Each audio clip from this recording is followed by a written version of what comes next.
like, you know, I don't talk about how America's bad. I talk about how it needs to be repaired. He talks about how America's bad and it needs to be made great again. America was always great, motherfucker. You failing us is what stopped us from being great. But we never did stop being great. We never did. We're still great, you know? So now I look at it like god damn it, like I'd much rather embrace the alt-right than the Republicans. I'd much rather embrace the alt-right as the Republicans, and I'm hoping that they all morph into libertarians somehow, and this fucking country at least can have some unity, because I believe Democrats can get along with libertarians, but I don't think Democrats can get along with Republicans.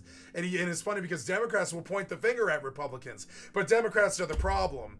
Them and I are intolerant to people who are intolerant, and this is something we can't get over, which is kind of funny. I think bigots can get over their problems. I think they can evolve and get better, and even end up sleeping with the color of skin that they hate, even, and stuff like that. But intolerance of intolerance never. It's a brick wall. It never ever falls. It never crumbles. It never cracks. It's this fucking platinum steel wall the size of the wall of China that's never gonna let is never ever gonna let the Republicans in. The intolerance on the left is so much higher than on the right, and I'm one of those, right? So, but I would love to embrace the other side if it was libertarians.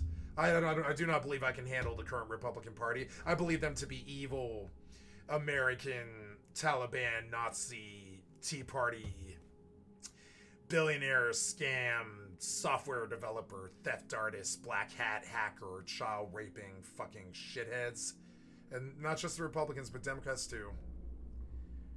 And so, and then hopefully one day we can be libertarian and whatever the opposite of libertarian is, Green Party.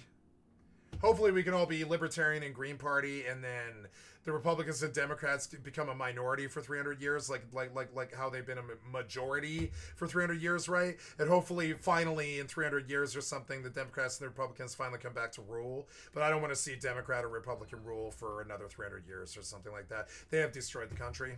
We have to embrace the idea. We have to actually accept the idea that the Democratic and Republican rule in this country in the last 150 years has tanked this beautiful country and destroyed something like 200 years of effort and all this. So get rid of the Republican and Democrat Party, get rid of the electoral college, bring back the popular fucking vote, and establish like 4 to 6 new parties, or reform all of them and scrape that vote, get rid of the electoral vote. It's the worst goddamn travesty in the history of political fucking dealings, and start over again, all over again, clean. And I would absolutely love to hug me some across the aisle libertarians and shake their hands and look them in the eyes and be like, hello brothers, we have gotten rid of the parasite that killed America, you know. And I love your alt-right beliefs, and some of them are mine too. Like, I don't mind guns. I really don't mind guns. We built this country on fucking guns.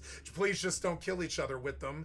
And you know, and I don't mind letting the community tear apart a criminal like you guys, right? I don't mind that. Just don't do it in front of the kids, and make sure that the judge really is sure that the person has been condemned by the community and not just 12 people, right? I don't care about what 12 people think. I want to know what the community thinks. Why do we care what 12 people thinks? What if they're all okay? What if a black man is on trial for killing a white man, and all 11 of the jurors are black?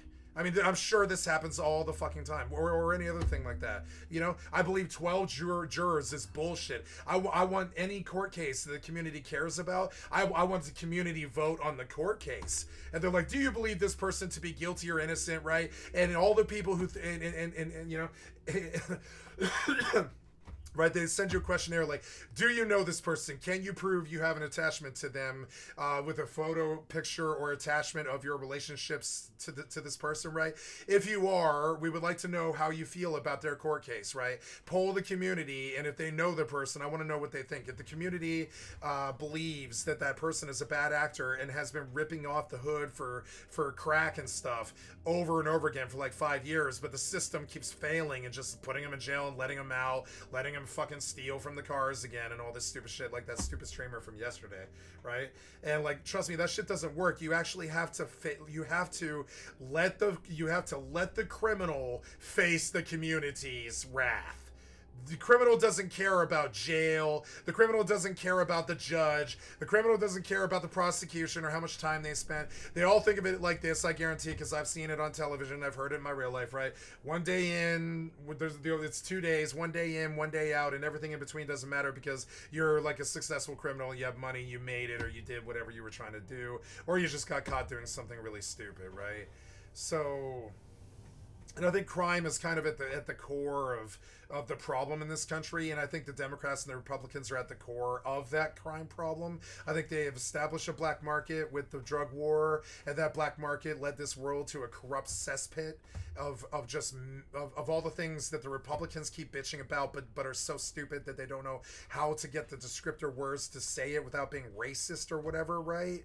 And I'll say it. We have let this country descend into crime, and this is everybody's fucking fault. Now, we can't be brutal. We cannot brutalize our nonviolent criminals, and we can't brutalize the violent ones either. But what I am certain of is I would think the alt-right would agree. The community's interests are not being served on these juries. I think those 12 people on the jury's interests are being served. That's it. And so I want in the same way that I want an open forum vote on our cell phones for who is president and who is congressmen and representatives in this country, right? I want an open forum on cell phones and the popular vote as it always should have been. And now we've got cell phones that can do it really well. And the argument is as though somebody will get control of the cell phone database and jade it. But I believe in transparency. I believe we actually could run a glass building with glass walls that Americans can walk up to and look through the fucking windows. I believe this is possible. It's an idea, and I'm going to pitch it at you, right? I want an office building with completely glass fucking walls, and in there, and anybody can go to Washington, D.C., big old glass building right next to the big old tall dick, you know? The fucking, the Lincoln Memorial or whatever. Or the giant dick thing.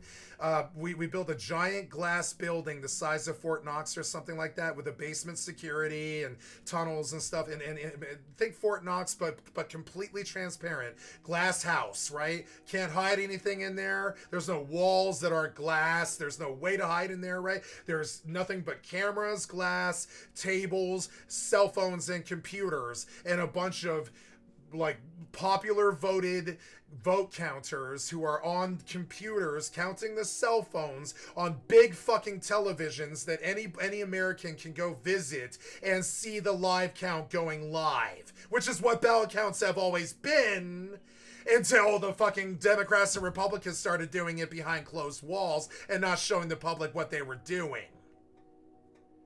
And you fucking jackasses support Trump or Biden. Fuck you. Fucking traitors. And so, how did the Republicans and Democrats take over this country, right? How did they really do it, right? What was the big hoodwink, right? They took the electoral vote behind walls where we couldn't see it. This is what drove the right wing crazy. That's how Trump used their idiocy to just drum them up into a fucking fervor because they're convinced that something's going on behind those closed walls. And I'm not really so sure they're wrong, but I don't believe there was like electoral fraud. I think there is like an entire faction that took over our government that has its own interests at heart and nobody else's, and that they can do whatever they want to behind those closed walls. I don't think it's Democrats or Republicans. I think it's criminals have taken over our government and are doing nothing for 60 years except living off the fat of the land and hiding from us behind closed doors. So with government buildings going forward in America, I don't believe in the White House being white anymore. I want the White House destroyed, and I want the walls made glass. And I don't want any walls. I want security. I want security guarding that place like it's our national treasure, because it is. And I want little boys and girls in this country to be able to walk up to the lawn of the White House like they were able to do for the first 300 years in this country, and see our men in there working hard to make this country what it is. I think behind closed walls is the whole problem with the criminal faction that has taken over this government and fucking parasitically sucked the blood of all of us for the last 60 years, done nothing in the Congress, and who knows what else. We don't know what else they've done. Government cheese in the tunnels, and fucking cables running under the ocean to other countries that are being spied on by each other, so everybody's blackmailing each other. So now the criminal faction is being leaned on. The criminal faction that took over our government is being leaned on by another criminal faction who took over another government, and we don't even know what it is. They say it's Russia and China, but I bet it's something like Britain, honestly. It's fucking crazy. Like, you know, maybe Russia, I guess. I don't know. Who the fuck knows? But it's kind of funny. I don't think it's Britain. It's just kind of funny. It's like, it's not Britain. It's not Britain. It's just, like, when you think of the people who actually have the history and the knowledge to do that kind of thing, there's like 5 countries in the world that do have the knowledge to do that kind of thing. And so they're, you know, they're the usual suspects, and we always point the finger. It's Europe, Russia, China, and America. You know, you know, yeah. So.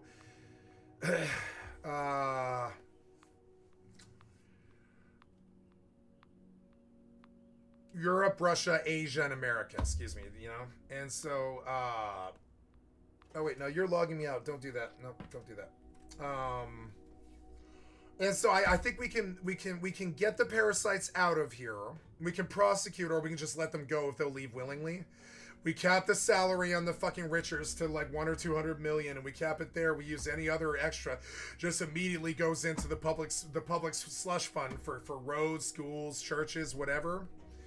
We make sure that every child in this country gets the guy. I love talking like a president. We make sure that these garbage parties that have ruined this country for the last 150 years and stuff, just racist and fucking classist and fucking demon bankers and Jeffrey Epstein fucking handshaking people and all this, and it's just weird. And I think I want a glass house with a few Americans counting some numbers on computer screens that we can see, and the media comes to the glass house and points videos at the glass house right there by the Lincoln Memorial, and in there is trusted Americans who are stripped to their, like, you know, just like they do for the drug labs, right? They're like stripped to their breasts and their fucking panties and shit. Women, hopefully, and they're you know, they're half naked for freedom, right? And they're counting votes for freedom, and they're half naked because we don't even trust them to hide votes or that kind of thing. We don't trust them to hide cell phones. We treat them like we do our drug labs, like, you know,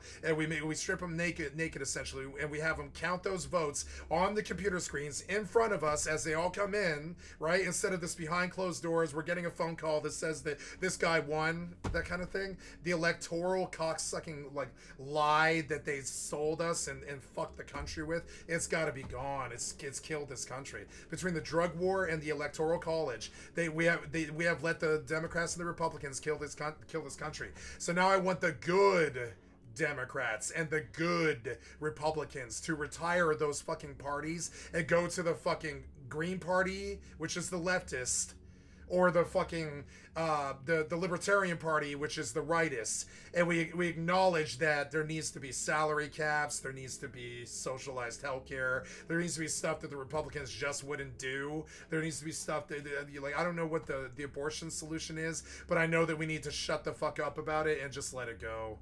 I don't know what I know that it's tearing this country apart. I know that we need to essentially inform some like don't talk politics at the dinner table rule about abortion, and just straight up, like, the only censorship that I truly believe in is protecting children from violence and sex. And the only other censorship that I can think of ever getting behind is the abortion debate, the LGBTQ debate. I don't ever want to hear it again, any of it.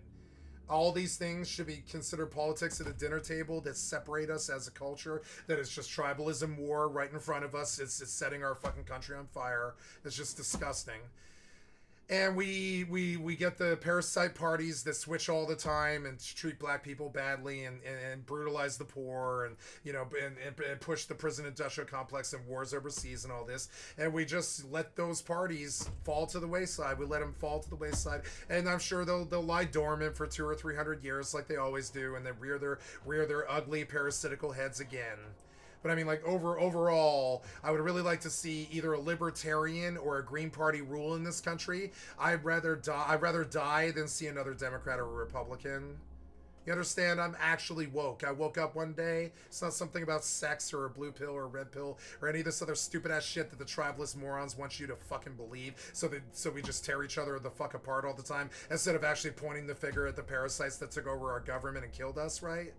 So and we give them an option. You cannot keep your job. You cannot run this country into the ground any longer doing nothing in that Congress, right? That time for you is over. But you can stay here. You can still be an American, and we won't even put you in jail or anything for what you did. You just can't have your power anymore. That has to go to the people, and that will be sussed out by computers counting votes on cell phones, on computers, in glass houses right by the Lincoln Memorial that are being monitored by the press all day, so that both sides or all sides can see that no one's cheating. You can see that nobody trusts each other anymore. So now we've got to be out, and I believe in full transparency. I believe Democrats and Republicans, the last thing that they believe in, they don't believe in anything at all. Neither party, they don't believe in anything that they say. Neither one of them. They're total liars. But I will say this: the last thing that they actually believe in is, unity. They don't believe in unity. They do all of this to separate the fucking country into halves and push some civil war threat in our minds all the fucking time. I really want to embrace my libertarians across the aisle. But those Democrats and Republicans could go on with their little CNN fucking Fox debate while the country dies or whatever. I mean, whatever. They just go on with their bad selves or whatever, while we go about the business of actually saving this goddamn country. Because those parasites are just gonna sit up there for 60 fucking years talking about attacking some fucking amendment to some fucking bill and getting nothing done. And I want that electoral college gone before it kills our fucking state. The electoral college is killing our state. It's just killing. Our state is dying. We cannot have an electoral college anymore. It has to go. Any Democrat or Republican that isn't pushing that, I don't want them in the leadership. I believe them to be not American, really. I don't believe a real American could make an argument for the electoral college anymore after seeing how much damage it has done to us. When we see the numbers being counted in the glass house near the Lincoln Memorial in Washington, D.C., and we're seeing the numbers come in from the cell phones, and the women are walking along the glass walls and showing the numbers on the tablets as they come in, so all the press and the reporters can see, and there's no cheating or anything. Both sides and all sides are represented in that glass house, and there's no cheating. We can see exactly how they're counting the votes and all this stuff. We need transparency, and I believe all of the buildings in Washington, D.C. should be invisible now. I really do. I think they hide up in there. I think there's a criminal faction hiding up in all those offices in Washington, D.C. And I think we need them gone. So, but we can't use violence. We cannot use January 6th or guns or drones or anything, because the minute that we start shooting guns or any of that stupid shit, you know what happens. War sparks off, whether it's civil or otherwise, and they start dropping bombs on your mother's house. So we can't have that. We can't have a fight with the Republicans and the Democrats. We need them to bow out now. They have not achieved anything. I wouldn't even say healthcare was truly fixed by Obamacare. They have not achieved anything in 60 years except wars overseas, persecuting their own people, and the prison industrial complex and the opioid crisis, 9/11, COVID. Those are the things they've achieved. They definitely have achieved those things. Name something else. And when you understand, when you wake up, right? You start to think woke is not such a bad thing, When you actually understand what woke is, it's understanding that both sides have been fucking us in the ass for 60 years, and they're not our friends. They're Republicrats. There's nothing worse in the world than Republicrats, So they're rats. They're Republic rats. They're rats that hide up in behind their closed rooms and closed doors and closed sessions where the public can't get at them to see what they're fucking doing. Like the criminals that they are, they hide in plain fucking sight. They do nothing for 60 fucking years. They pat their own shoulders and beat their own chest over fucking Build Back Better and fucking Obamacare and shit like this. But honestly, healthcare and infrastructure should have been solved back in 1790 or something like that. It's the same doctors and the same principles 300 years later. What's changed? Those were problems that should have been solved 300 years ago, but no, you've always had terrible, shitty, privatized healthcare and terrible, shitty, privatized everything. And so and trust me, the two parties that understand about privatizing things are the Libertarians and the Green Party. And so, and I want you guys gone. Maybe it's just another party shift, right? But I want the real Republicans that don't talk tribalism shit all fucking day about trans people and fucking black people and CNN, and Sleepy Joe and all this stupid tribalism, tear each other apart bullshit, right? Come to a better party. Come to the fucking Libertarian Party. Come to the Green Party. Leave that fucking jackass and elephant fucking parasite like sickness the fuck behind. Their parties have not represented us in any single way or form for 60 years as Lahaina burns and Ohio burns and Florida man burns and and 9/11 fucking rages and fucking Afghanistan quagmires and all this stupid ass shit. I need actual Americans doing popular votes on cell phones to tell us what they need. If a particular ethnicity in this country feels like they are being pigeonholed by some faction, I want them to send me text messages on their cell phone that are compiled by AI and then thrown in front of the big screen and the glass walls. And yeah, it turns out that the Palestinians in this country feel that they are not being treated fairly. The popular vote says 71% of all of America tends to agree and 29 don't, right, or whatever. And I'm just making this up as I go. These are all just metaphorical shit. It's complete just a mental masturbation exercise. See the jack off motion? I'm not saying that any of this is reality. These are jack off statistics I'm spinning out of the fucking top of my head just to prove a point, And so when the country comes back and they say, yeah, 71% of the country on their cell phones voted that the Palestinians in this country are being treated unfairly because of wars overseas, which have nothing to do with Americans. And so then, if anybody here, the community has ruled that if you treated a Palestinian badly in this country right now during this terrible crisis, you will face a higher, fine or a higher jail time or something like that, right? Or you will face stricter sanctions and problems and community intervention if you mess with Palestinians right now because it's obvious, or Israelis right now because it's obvious that there's a very heated conflict going on overseas. Same with Russia and Ukraine. And we have Russians, we have Ukrainians. We are the world's child. So we have all of those countries. We are all of those countries' children. Every time some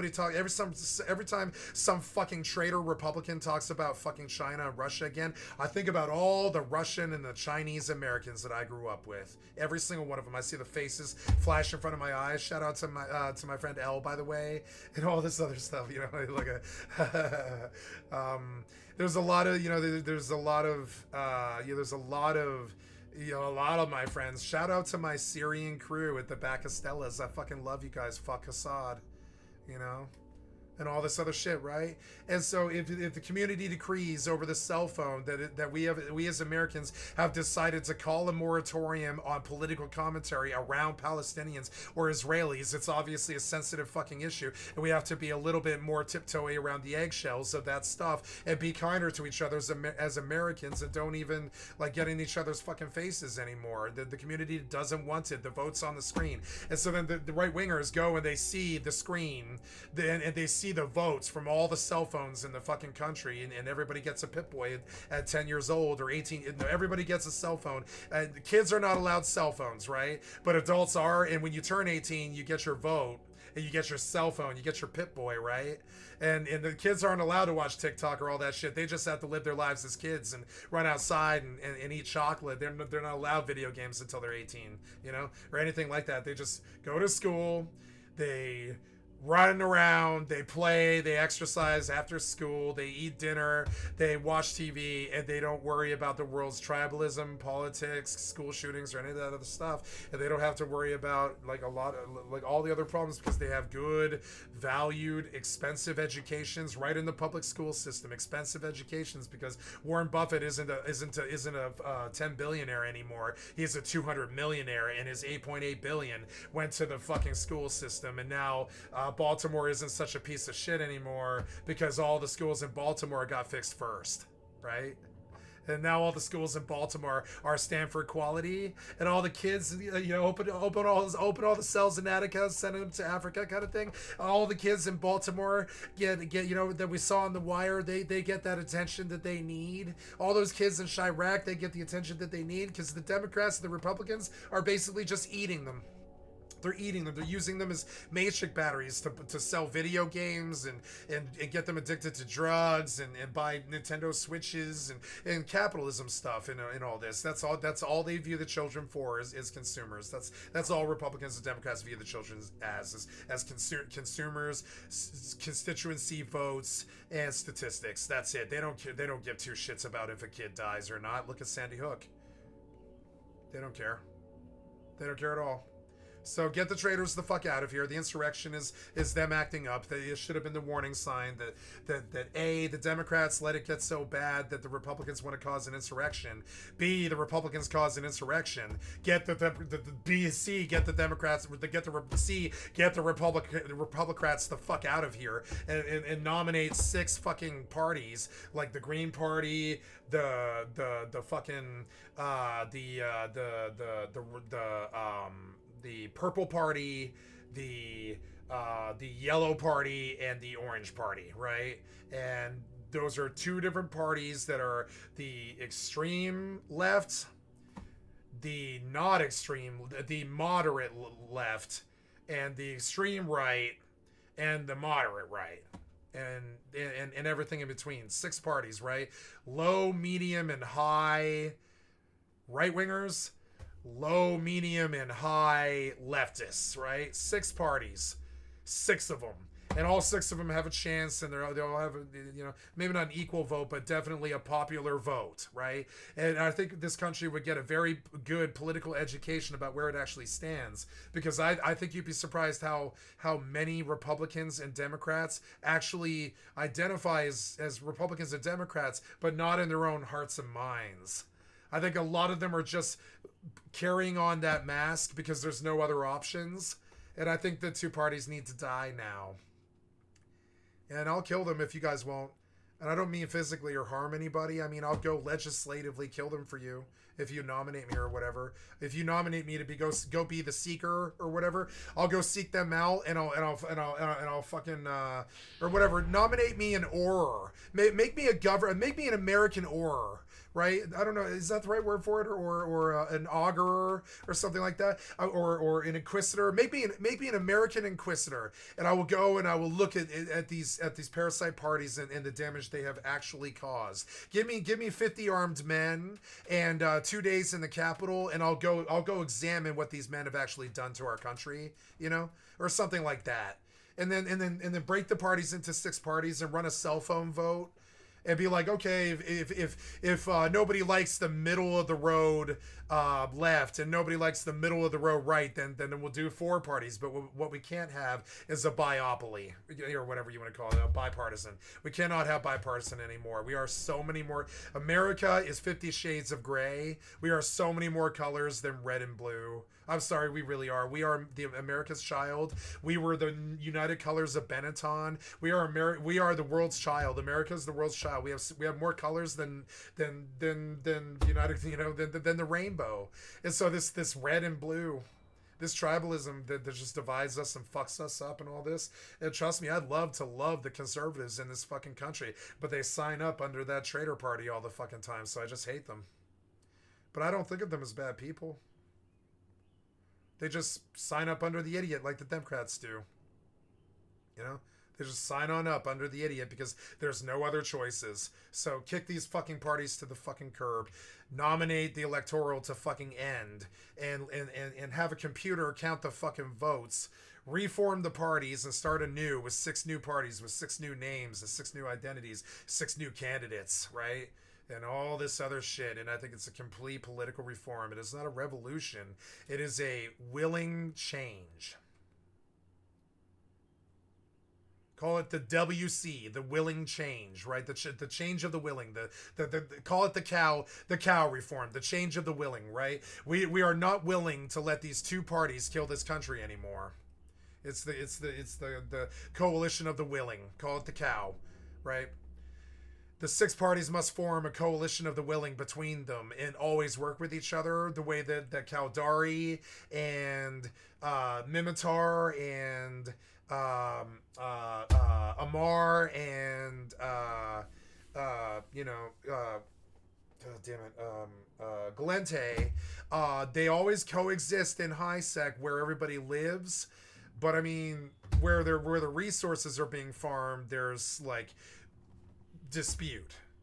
And I think that's a natural place for dispute to happen, not in Moscow or Vietnam or, I think out in the fields where the oil is being drilled, I think that's a good place for conflict. I don't think cities full of people and children like, Nagasaki or Hiroshima was ever okay. And honestly, I like one of the reasons I say nominate me as an inquisitor. I would like to pull out the American that sent the. I would like to pull out the American that sent the Enola Gay without our permission, and I would like to prosecute either them if they're alive or their memory if they're not, and let the world know that America wasn't truly down with Hiroshima or Nagasaki. We didn't know shit about it. The fucking criminal factions that took over our government, the Republicrats, went to war without our permission and dropped a bomb without our knowledge and set race relations back 1,000 years with Asia and all this other shit. And the whole world, really. And now we got the Republicans trying to set us back with Mexico and Canada and fucking Britain and, fucking China and Russia. We have the Democrats losing all the fucking time as these terrible, like, aggressive people just go crazier and crazier like Trump. And I'm sorry, it's just not okay. We need like 4 to 6 parties, and we need like, low, medium, and high like left, and low, medium, high right, and all of them should have fair chances, and everybody should have their votes actually counted by a computer that is seen by all eyes, and there are no closed doors in the government. Anybody can walk on in there, and that's what security's for, right? I don't feel that the Republicans, or what else, not the Republicans, but I don't feel that the insurrectionists, and it wasn't just Republicans either. My people were up in there too. Shout out. It was right and left was there. We're so fucking angry at these traitors that we're ready to just cast them out of there. And if it means putting a Republican in power to get them out of there, that's why they went there. I don't think it's that they like Trump that much, or, or I think they do, but it's that they're just looking for somebody to fucking take the reins of the horse and steer it away from the cliff. They don't care who it is, and he's the only one with the clout to actually win the election on their side anymore. So they're just gonna back whoever they have to fucking force the pulled reins on this runaway government that's killing us. But I mean, it is the Republican and the Democratic Party that is killing us. We must get rid of them.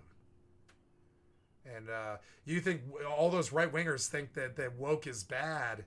No. Go be a libertarian. You'll understand that woke is good. It's when you wake up one day and you understand that our bipartisan system has been dead for 110 years, and there's nothing but a cesspit of corruption like Mos Eisley left, and a dead Senate like Star Wars, and that does nothing for 60 years and all this. It's all been done before in Greece and other places, and Rome. Fall of Rome. And so rather than a fall of Rome, I say we form the WOC or the COW, the willing coalition, the WC, the coalition of the willing, the CW, the coalition of the willing, right? It's all 6 parties combined together, agreeing that we have to remain united or no party can exist at all. And then just start making concessions along the lines of what everybody wants. The right wingers seem to really hate abortion, so I suggest the left lets that go, and we just raise the standard of living, and we raise adoption and places that good healthy adoption and places that will help children get through their lives with good educations if they don't have family or that kind of thing, and let them have their ban on abortion and find some other goddamn common ground, because they're never going to give up on that one. I think all the leftists can probably give up on that one. The rightists are never gonna let abortion go. We can fucking see it. They're never gonna let it go. So we have to make a concession. Let them have that one and ban abortion. And I'm not saying I want that. I don't. I'm pro-choice, right? But in turn, we get a concession, which is end the war on drugs. If you guys end the war on drugs, if the libertarians end the war on drugs, I will give them abortion. Otherwise, I want my women to have a choice while you guys fucking put all the men in jail. Does it make sense? While you guys put all the single father, you put all the single dollar, put all the men in jail, I want my women to have a choice. Does it make sense? So if you stop putting our men in jail, maybe we let you have your abortion thing then. Is that cool? End the war on drugs. I think it's time for concessions now. You end the war on drugs, we'll let abortion go. How's that? Or something like that, right? I'm just spitballing, guys. I'm not suggesting we do this. I'm not suggesting that we end pro-choice at all. I'm just saying this is the conversations that need to be had that are not, because neither party is talking to each other, because they're the same party and they're all criminals. The glasses half full still. We're doing okay. America was always great. We're still great. Glasses half full. It's just that glass that is America is half full of the Republican piss that killed the country.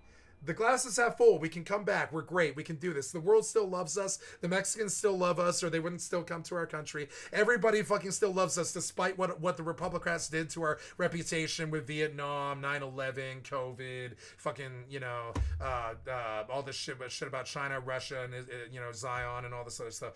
And so I'm just saying. I think it's time to wipe it all out and start over again clean. And I don't think it should be a revolution. I think it should be everybody in America signs up for 6 new parties, low, medium, and high left, and low, medium, and high right. And the 6 parties all have a different color, and it's all a mixture of colors, right? So if you're in the middle of left, then you're pink. If you're extreme left, then you're not pink, sorry, you are purple, you're purple, right? If you are, I would have to draw a graph for this, guys, and I don't want to try to describe it and lose you. I'm just going to lose you with it. But yeah, we get 6 colors that are all the 2 combined colors, right? So if you're far left, then you're dark purple. If you're moderate left, then you're pink, right? If you're far right, you're crimson. If you're middle right, you're orange. If you're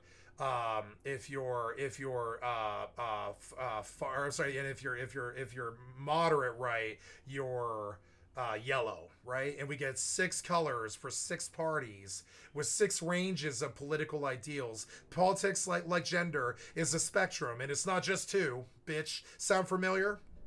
Same bullshit tribalism that destroyed our culture with politics is also destroying our gender politics and stuff. And with the unity of the 6 parties, I want the unity of the genders, and I want Americans to stop fucking shooting Americans and all this other shit. And I don't want us stealing from each other. So we have to do whatever stimulus and stuff. We have to rob our billionaires to stimulus our poor, eat the rich to feed the poor. I can run for president. I've got fucking platforms and stuff. I've got meth charges and stuff, so I can't. But I mean, that's what they did to everybody in America. They gave everybody in America meth charges. Didn't you hear? They gave everybody in America marijuana, meth, cocaine, and heroin charges. Didn't you hear? Not everyone, but probably about 3 generations or something like that. Yeah, we all got drug charges that one time you did that drug war. Didn't you hear?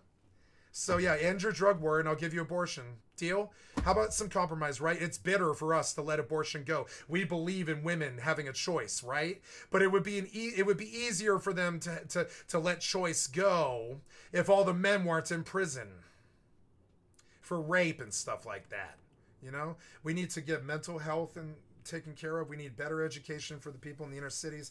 All this other stuff that they love to talk about while they're on camera. But the second the camera's off, they're off in some back room wheeling and dealing with some lobbyists while they smoke cigars and fuck children. I want them out of here.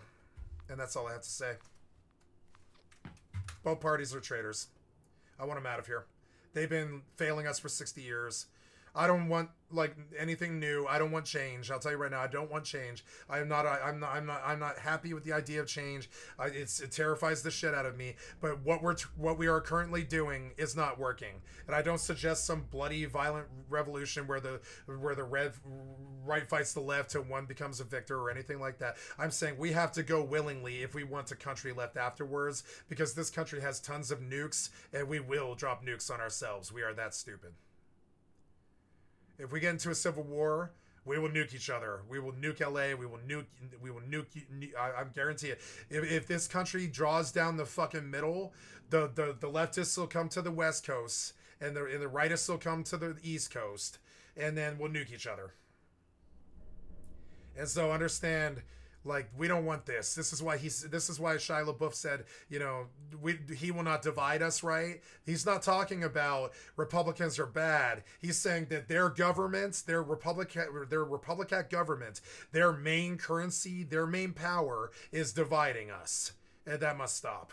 And how do we end that? We divide the party into 6 different colors, and we let people vote what they actually want to vote for, and they get somebody who actually represents their interests instead of just a blanket coverall for all shades of the political spectrums, right? Like for instance, I will never support Joe fucking Biden or Obama or Clinton or even I will support JFK because I believe he was the last real American president. We haven't had a real one since then. It's all been wars overseas and bullshit. We haven't had a real president since JFK. I'm dead serious. So, right, since then we've had Republican traitors who took over the fucking White House and do stuff like Watergate and 9/11 on their own citizens. They lie, cheat, steal, and murder their own citizens in the name of subverting that government towards their monetary gains or whatever they're fucking after. I assume it's money. They just subvert that government. They force an electoral college way back when they knew that shit was crooked, that it wouldn't work. Like they did like bad things like the war on drugs and all this, and now they want to blow up abortion clinics because they're going crazy over the idea of us killing babies. So I'm saying, like, it sucks. So I want the the leftist women to vote on a cell phone for the world to see in the glass building about whether they let the abortion thing go in terms of choice. In return, we end the war on drugs so our men can come home. And then maybe we wouldn't have so many single mothers and poverty and bad educations and inner city ghettos and all this stuff. You guys locked up all of the best men in prison. You locked up all of America's best men in prison. You pariahed the head cornerstone. You refused the cornerstone of this country, which is the lower and the middle class, and you incarcerated them for drugs. You cast out the head cornerstone. You must be abolished now. You are now the prodigal son. You are now the pariah. The Republicans and the Democrats are now the pariah. I cast them out. I don't want them in this country anymore. Their traitorism and their bullshit, and I want concessions on both sides, right? So what does the right want? They want fiscal conservatism right after the abortion thing. They want fiscal conservatism. I don't. I want to fix all the fucking problems, right? And we'll never see eye to eyes on that, right? When was the last time that both sides talked about a concession? 60 years ago. 60 years ago. That was the last time they were separate parties. They don't need to make concessions. They're a criminal faction called Republicrats who have taken over this country. They wheel and deal in the back hallways with the closed doors where we never see them. They sell out to the lobby, and they let the rich men, the wicked rich, they let the wicked rich run this fucking world into the fucking toilet that it's become. And so, yeah, so no, we don't hurt anybody. We don't kill anybody. We fire the Congress and we rehire. But I mean, under 6 parties, and we hold a new election in 2024, because I'm not sure we can have a fair election in 2024, I don't think we can have a fair election in 2024. I don't think we can. I think it's impossible with the Republicrats being the same party with the same goals of killing us and descending us into inflation abyss. and letting our children become idiots and with no educations, and who want to attack me on the internet, and let their and just and just fight this tribalism war till we all kill each other with nukes, and it's all just a civil war, and LA nukes New York, and New York nukes LA, and then we've got quite literally the Matrix, and then the Republicrats will plug us into red little pill things in the battery, and you got it. Yeah, the Republicrats are the Matrix. I'm serious. What they want is essentially to blank out the whole sun with nuclear war, and they will drive us to a civil war to do it. They're trying to kill us. And then LA nukes New York, and New York nukes LA, and then we have Escape from LA and Escape from New York and all the stuff we've been fucking warned about for years and years and years and stuff. We do not want a civil war, so I don't want to fire anybody. I don't want to kill anybody. I don't want a shot fired. I don't want any trespassing. I don't want January 6th. I want complete and utter dissolve of the of the Democrat and Republican parties right now today, and I want 6 parties put immediately established in their place. I want 6 new candidates chosen from about 100. And I want to run like a reality TV show for our politics, where all 6 clients have to beat another 94 contenders to get to the top, instead of this popular vote bullshit. And I want every American involved, like it's like The Voice. I don't want The Voice. I want actual C-SPAN, where we're like, oh man, like if we get this guy in, he's gonna end the war on drugs. And the right will get their abortion thing, but then we also fix the rape issue, right? And all this other stuff, right? We somehow fix the rape issue. All these concessions are made on both sides, which is what politics are. But we have not made a concession on either side now in 60 years, because they haven't done anything in 60 years. So, and that's where I feel now. And that's all I have to say about this. This is me trying to sow my little, resurrection without ever kicking in a door or scaring the cops or storming the building or shooting a poor fucking protester or or any of this other shit who gets caught up in the fucking, in the milieu. And what I really want is, popular vote, glass houses defended by our best men, that any American can walk right up to the building, big old building, and there's nothing but clear glass walls in there, a ventilation system, some chairs and tables, and some computers, and some people with cell phones, right? And they're just calculating votes on giant screens like mine. They all have 100-inch television screens that have really big fonts, and all the press and all the people can go journey to Washington, D.C. during the election, and they can watch the country's cell phone votes come in. And we have all of our tech gods telling us, we have Elon telling us, here's the proof that we have cryptoed the voting process on all of the cell phone voting networks and such, and it cannot be subverted. It can't be stolen. The only way it could be stolen is at the electoral count, or sorry, not the electoral count, but the vote count. And that's not jaded, because we're all watching through the glass walls with our CNN cameras at the fucking monitors while the people show their tablets to us as they count. Right? That is what I want, because I don't think the right wing will ever be able to have a fair election again until we have a vote counting house that they can see. Literally can see. And I don't know why, I don't know why votes need to be secret, honestly. Once the cell phone vote has been cast, you should acknowledge that your vote has gone to the public, and it has popped on a screen that somebody in Washington, D.C. can see through the wall of the vote counting house. And I know I'm coming up with crazy fucking ideas to try to solve the world's problems as fast as I can as they arise, but that's what leaders do. We haven't had one in 60 years. I'm more of a leader than Joe Biden and Donald Trump combined. This conversation is proof. That's all I have to say about that. Business plan that included the path to getting a physical location, as well as having sex with Joe Rogan. Sorry, the Joe Rogan part was dramatic effect. Unfortunately, I don't like Joe Rogan. We started advertising, doing raffles, bringing in team members and a task force to spearhead the project way ahead of its reasonably projected start date. There was no way to keep up. Due to all of it being extremely public, I had to try and keep up with everything. For the entire 9 months or so. See, he's really good with voices. I was stuck doing every single thing regarding the business and paying Blue's portion of the expenses because she wasn't able to. It's notable she was going to make during that time, leaving me to pay her side of things until eventually in September 2023, I told her she was going to be ousted from the company.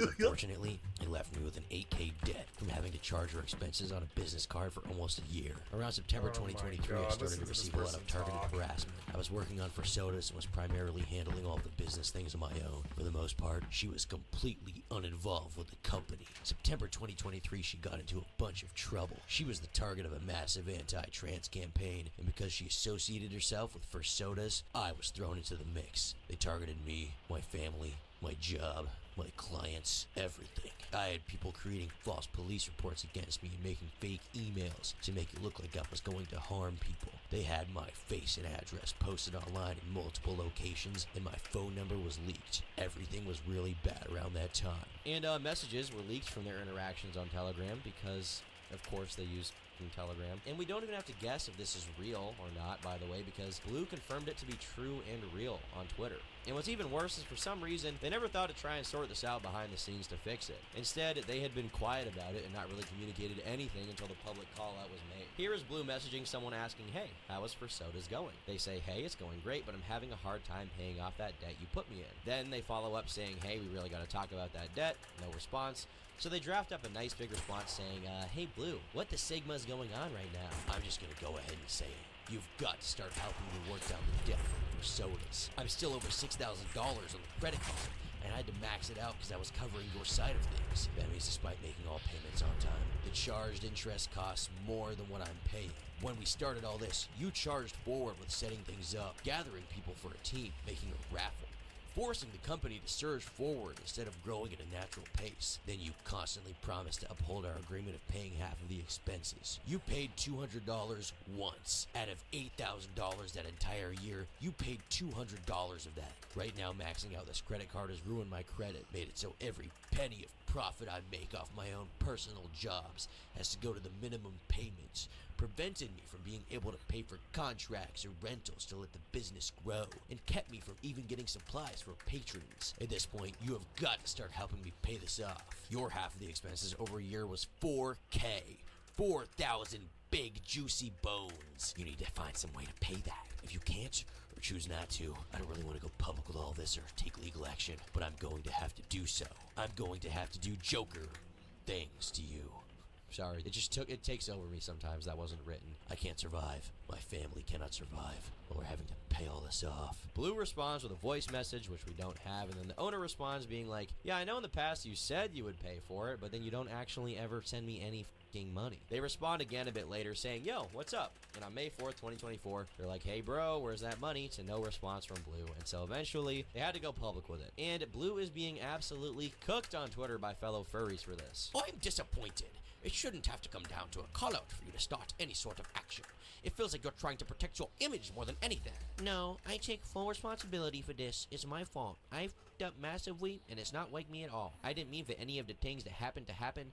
I just want to help Kwasi now. I don't know. I feel so terrible for them. And the debt they're in now because of the company. And this is a really easy thing to say now that the public pressure has been applied. But this person has avoided paying this debt to this person for months. And it has left the owner in a pretty dire situation. So Blue managed to send them $400, which they say is all the money they have in the bank right now. I know having a big following doesn't always translate into a big bank account, okay? But for someone with over 100,000 Twitter followers, a clothing store, and a following that's willing to regularly commission furry artwork, fursuits, and spend thousands of dollars traveling to conventions, you would think that Blue Wolf will be able to reap the rewards of their fan base a little more. You think they'd be able to scrounge some money up. I don't know exactly how they spend their money, but they're clearly not that financially responsible or a very internet savvy person if they have this big of a following and only $400 to their name. I don't know what they're doing. And now their followers are eating them alive, calling them out for leaving a disabled creator in debt. They're unfollowing en masse, having already lost a few thousand followers from this whole situation. The fact that it took a call-out post for you to pay back your friend after you put them in $6,000 in debt while you kept buying luxuries for yourself,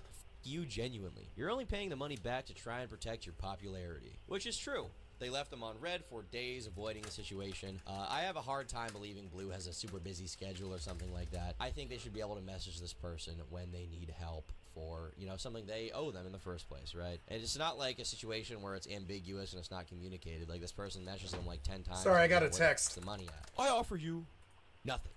You get $8,000 in debt and a destroyed credit score. Deal? And past this point, maybe, you know, focus on posting to your YouTube channel, Blue, if you're watching this right now. I know you're a big fan, to make some money so you can pay people what you promised them and probably stop spending so much money on wherever your money is going. It's clear to me that Blue Wolf isn't like a terrible person. They've got some weird fetishes and, you know, they're a furry, so, what the cringe? But at the end of the day, they're not like an evil person, more like a bumbling idiot, constantly fumbling around, seemingly trying to do the right thing, and then not taking responsibility when they do something wrong until the greater public screams at them to change or do something. But they're not going anywhere anytime soon. I have a feeling this isn't the last we'll see of Blue Wolf. They're a big public figure, one of the most popular furries right now, in fact, and they seem to have a new drama every few months or so. And when that happens, I will be here to pick the bones like a vulture and make a video about it while trying to be funny. Subscribe to Tom Dark for more commentary videos. Subscribe to Tom Dark Live for stream clips. Subscribe to Turkey Tom for more commentary, video, documentary, essay things. And subscribe to Tom IRL for videos of me walking around in public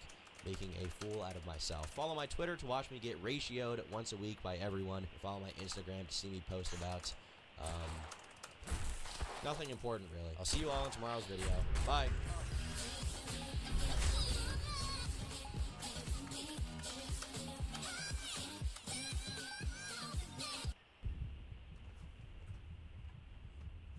13 Titans go. How can you excuse this frame in any cartoon? Children's cartoon or not, how can you excuse this kind of look? This kind of riz? Elmer Chud? Boys, all I really want is boys. I want them to treat me like a toy. This guy, Ben the Looney, is someone that me and my friends used to make fun of. Just like in group chats and stuff because we thought it was so funny. Oh, is this channel not up anymore? Is this his new channel? Puffy Zilla Man? Yeah, we used to just make fun of him because we thought it was really funny. Ben Rants. Push back against LGBTQ plus rights. And there was this fake meme going around for a while that was like, Ben Rants, black people, which was pretty crazy. But it wasn't an actual post from him. But he was also a Shadman fan, so people had a problem with that, obviously. I think that makes sense. But yeah, I want to watch this video from Jormy. One of the best chatters, okay? One of the best chatters making some of the best content from chat, in my opinion. Major shout out to Jormy. Major shout out. Sub to him if you're not already. The more artistic side of YouTube is an exceedingly diverse place when it comes to the different types of content present within it. If you're looking to become a content creator as someone who is artistically inclined, you have nearly endless directions in which you... Why? Why am I here? Why am I the other path? Why did I have to be here? Why? can go. You could become an animator and tell stories through characters or stylized avatars.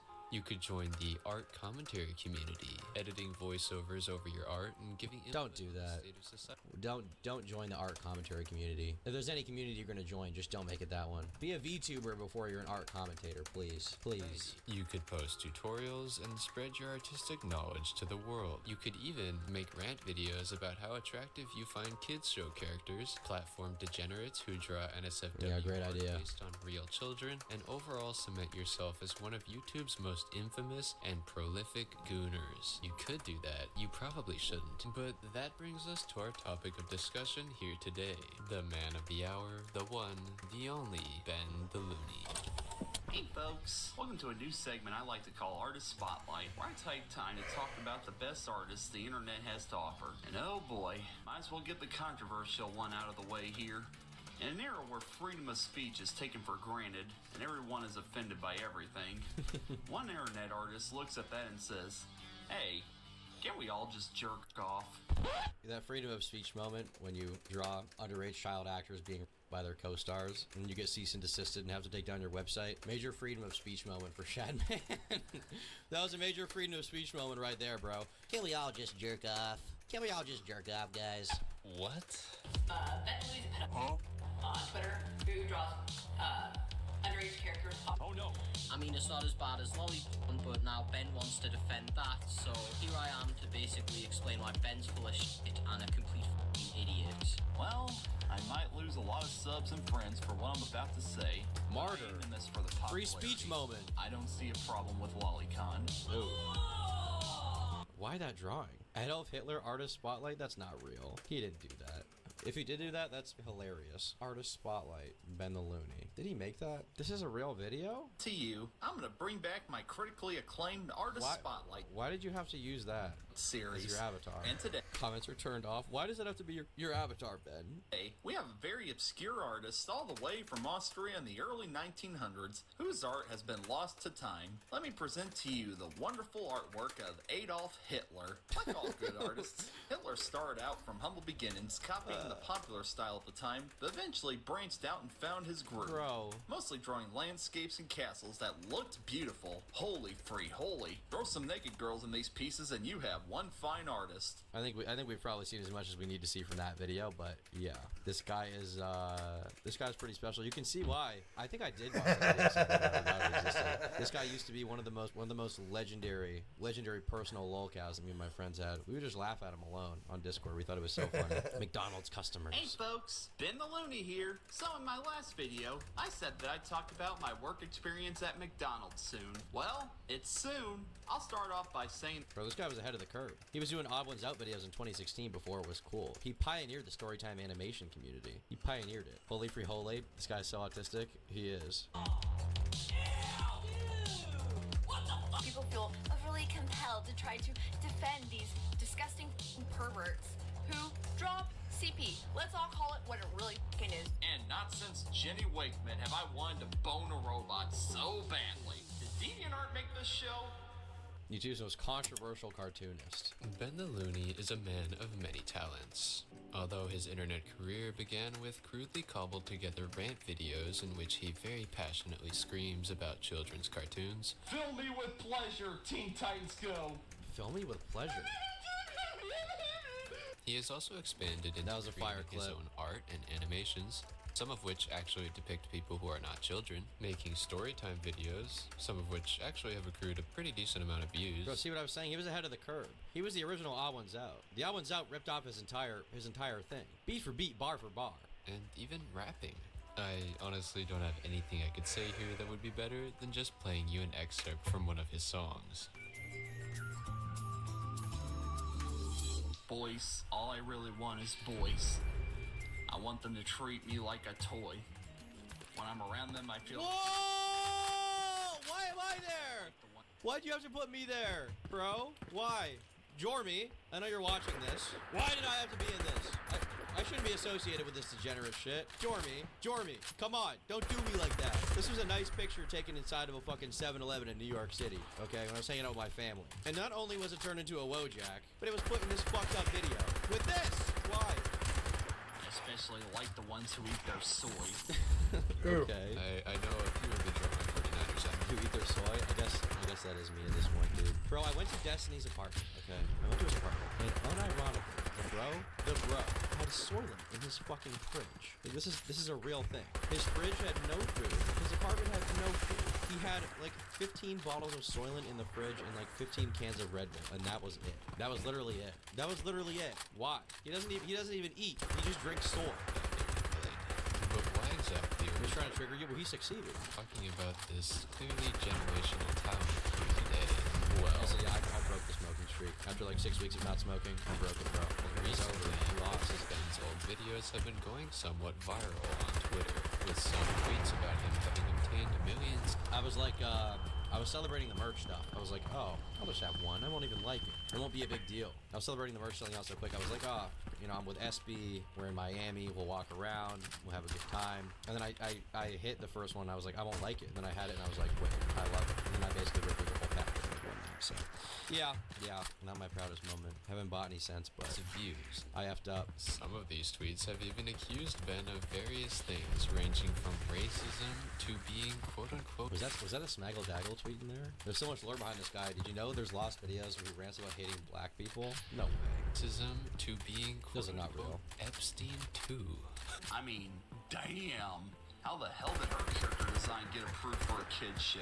Sure, the face is geometrical, and to be honest, not very appealing to the penile zone, but that body, oh, Okay, I get it now. Bro, she looks like 9 years old. Judging from the replies, What the...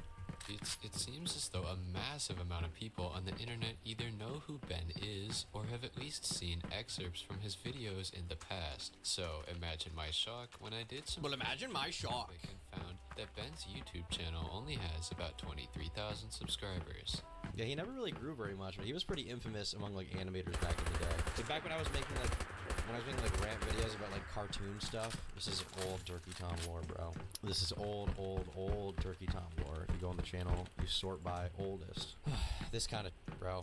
This is. I don't think anyone who made a video about you didn't at least see it, and I don't see why you would say this. On the same note, and I think we've probably seen enough, but yeah. When I was in this era, when this was the era I was in, that's the I was making, bro. And that's when I was on Ben the Looney. That's when he was my greatest lolcow.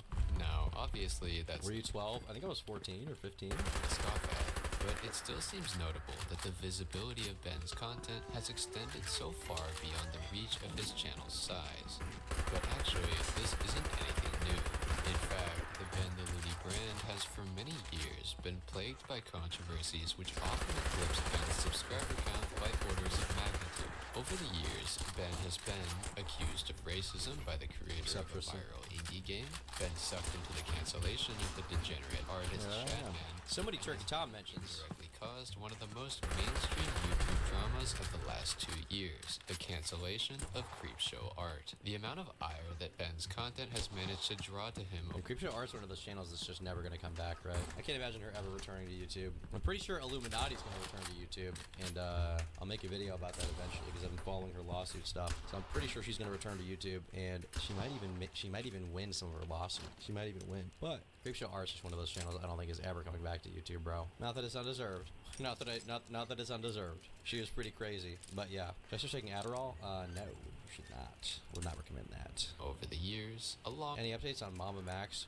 Nope, haven't heard anything from him. With his relatively small sub count and his absolute refusal to be deterred from content creation for years are absolutely mind-boggling. Ben's story is one of insurmountable backlash, degenerate takes, extremely clippable moments, and an unprecedented amount of gooning, as well as, unfortunately, the mental health struggles that come with being consistently lambasted year after year by thousands upon thousands of people. So today, I'm going to be telling you all about Ben's extremely volatile internet career, as well as the controversies he's participated in and ultimately... Did he have anything to do with a sniper wolf? I don't remember that. When I watched this video at the gym a few weeks ago, and I feel like I don't remember half of it already. I was like... I was doing dumbbell press. I was like doing this while in my ear I'm hearing like, at that point Ben the Looney ended up defending Shadman. And I was like, what the fuck? Definitely not the best energy for the gym, but you know what? It was an enjoyable video. Ultimately, how not a single one of them has managed to get him fully canceled. Whether it be because, well, I mean, he definitely has been fully canceled, quote unquote. He just never quit. For watching videos in the gym, yeah, lately instead of listening to music, I've just been watching videos in the gym when I want to catch up on stuff. If I wake up and there's a good creator like that posted a good video, I'll be like, oh, I'm gonna watch this. I lift to women crying ASMR based. His opposition slipped up and proved that their records weren't exactly as squeaky clean as they let on, because there was a greater evil lurking behind the scenes that drew attention away from him, or simply because this guy dropped one audience too. never cared I got about two his of them. shortcomings in the first place. I mean, it'll yes, crack he well. doesn't have like much of an audience in the first place. First of all, like not a very big channel, right? I mean, his latest video didn't even crack 1,000 views. Ooh, look at that! That's really good. He posited himself as like a good moral dude, you know. He was always just kind of positing himself as being a freak. I mean, you see these thumbnails and it's like, is this whoa, what the f is that? You see these thumbnails and you're like, is this nobody's coming to this channel, then becoming a fan and then being like, whoa, he's a freak, you know? howdy, y'all. What are the comment section like? Ben the Goonie. Surprised he didn't talk about the monster. You know, he doesn't have a real audience here. It seems like it's mostly people just hate watching him. I think he just never gave up is how he hasn't been canceled, right? He never really apologized or like backed down. I think he did back down on some of the stuff, but he never came out and did like the cringe apology videos, and that's part of why he's just been quiet. But he never had much of an audience in the first place, right? Whatever the case, it should be fun. So let's get right into the full story of Ben the Looney. According to a few of his videos in which he describes his early life, Ben grew up in Illinois as an only child in a small neighborhood, which was home to only a few kids his age. Because of this, he spent an inordinate amount of time inside watching cartoons, as well as making up stories starring his own original characters, both of which helped birth his desire to entertain people through storytelling. Ben's dream was always to be able to create his own cartoons. In high school, Base he was music unable choice. to accomplish Yeah, I'm noticing a lot of Jarmy's music library overlaps. It's good stuff. this, but decided I feel like it's your favorite YouTuber, Tom. I mean, as far as like, I just bit my lip and then spit the fucking lip particle on the microphone. That's fire. But yeah, I mean, as far as like smaller video essay content creators, I feel like he's one of the better up and coming guys. Yeah, I like him. the next best thing would be to upload videos of himself discussing other people's cartoons. And thus, Simo? the Ben Rants series was born, and he actually began to accrue somewhat of an audience. I should note here that the Ben who is starring in these videos is not Ben himself, but a character he created known as Ben T. Looney. Just a character. This is most commonly I was done all so playing that a character. creators can fall back on the idea that all of their statements were made by their All that stuff I said, all the bad Turkey Tom moments, that was me playing a character. But in the moments where I was based and cool, that was me being the real Tom. Any haircut advice? Tell him to f your shit up. characters and not them personally, just in case anything they say happens to make people Are you upset. planning to make a video on this guy? Maybe. I feel like Jeremy covered most of the stuff I would want to cover, but maybe. This didn't really do anything to help Ben, though. He first began uploading on a YouTube channel called Puffy Zilla Man 4, named for the animated series Hi Hi Puffy Amy Yumi and It's Puffy Yami Yumi. Zilla, two of Ben's interests. And as you can see from its video catalog, the vast majority of uploads were either part of the Ben Rants or Ben Salutes series, with Ben Salutes being the positive counterpart to the often overly negative Ben Rants. People appreciated Ben's lack of a filter and complete fearlessness in his self-expression. And while this certainly helped attract people to his channel, as we've seen in the past, this isn't always a good thing. Case in point, after just a few years of uploading, Ben would create one of his first truly infamous pieces of content, Ben Rants, The Looney Tunes Show. The video attained an astounding 288,000 views, which is That was a far good higher show. than the view count. I remember liking that. They did a lot of weird stuff in that show. They had like World War II bits in there, where I think one of the characters was like a Nazi. The Looney Tunes show, World War II. It was about like art theft, was like the plot. Nah, it wasn't that. You guys know what I'm talking Shit, about? I'm Like, out. I'm out the now. Looney Tunes show, World War II. One of the weirdest things from this show was, you remember the grilled cheese bit? This was like totally unhinged for a kid's cartoon. Yeah, the Looney Tunes show grilled cheese. This was crazy. I can't believe they did this. I remember watching this on TV and being like, what is this? What? Oh, there. Not that I disagree with him. I mean, you know, grilled Why cheese did they is pretty do special. this? What? This shot, you'll know it when you see it. What? The butter and the cheese. Oh, I have not seen this. I'm not a meme person. I don't know. Let's look at this. Show grilled cheese. This was crazy. I can't believe they did this. I remember watching this on TV and being like, what is this? Not that I disagree with him. I mean, you know, grilled cheese is pretty special.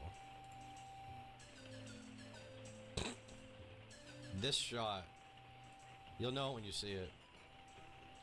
Cause the butter and the cheese are gonna. Look at that frame. How can you excuse that frame? Smaggle's a pretty good singer. How can you excuse this frame in any cartoon? Children's cartoon or not, how can you excuse this kind of look? This kind of riz? Elmer Chud? Now that you put it that way. That was pretty crazy. Counts attained by any of his other Ben Rants videos even to this very day, due in large part to the negative attention which it drew to the channel. The reason this video was so hated was because, in the eyes of many, He's gonna Ben freak the didn't give sandwich? The Looney Tunes show a fair I mean, chance. I assume he's not going to just hang out and eat it. I assume something else is going to happen to the sandwich, you know? I'm fully erect, he says at the grilled cheese. Well, nickel pickled, you know, it happens to us sometimes. Rather, his takes just served to show that he was simply unable to handle any kind of change, with most of his criticisms being that the show was different from the classic Looney Tunes cartoons. He also, at a certain point, completely lost it and started screaming into the mic. So, this is the first episode of the Looney Tunes show, and it was freaking terrible! Oh my freaking gosh! Whoa. This, along Dude, this reminds me of like the Teen Titans Go rants back in the day. People were so mad at that show. Granted, it was a pretty bad show compared to the original. The ultimate Teen Titans Go rant. I feel like there were like a lot back in the day. Teen that Titans just sucked ranted all about the their time. face. It was Video was horrible not show. based. Compared to Batman the animated series, okay, if Batman the animated series is a 10, Teen Titans was a 1. Fucking 1.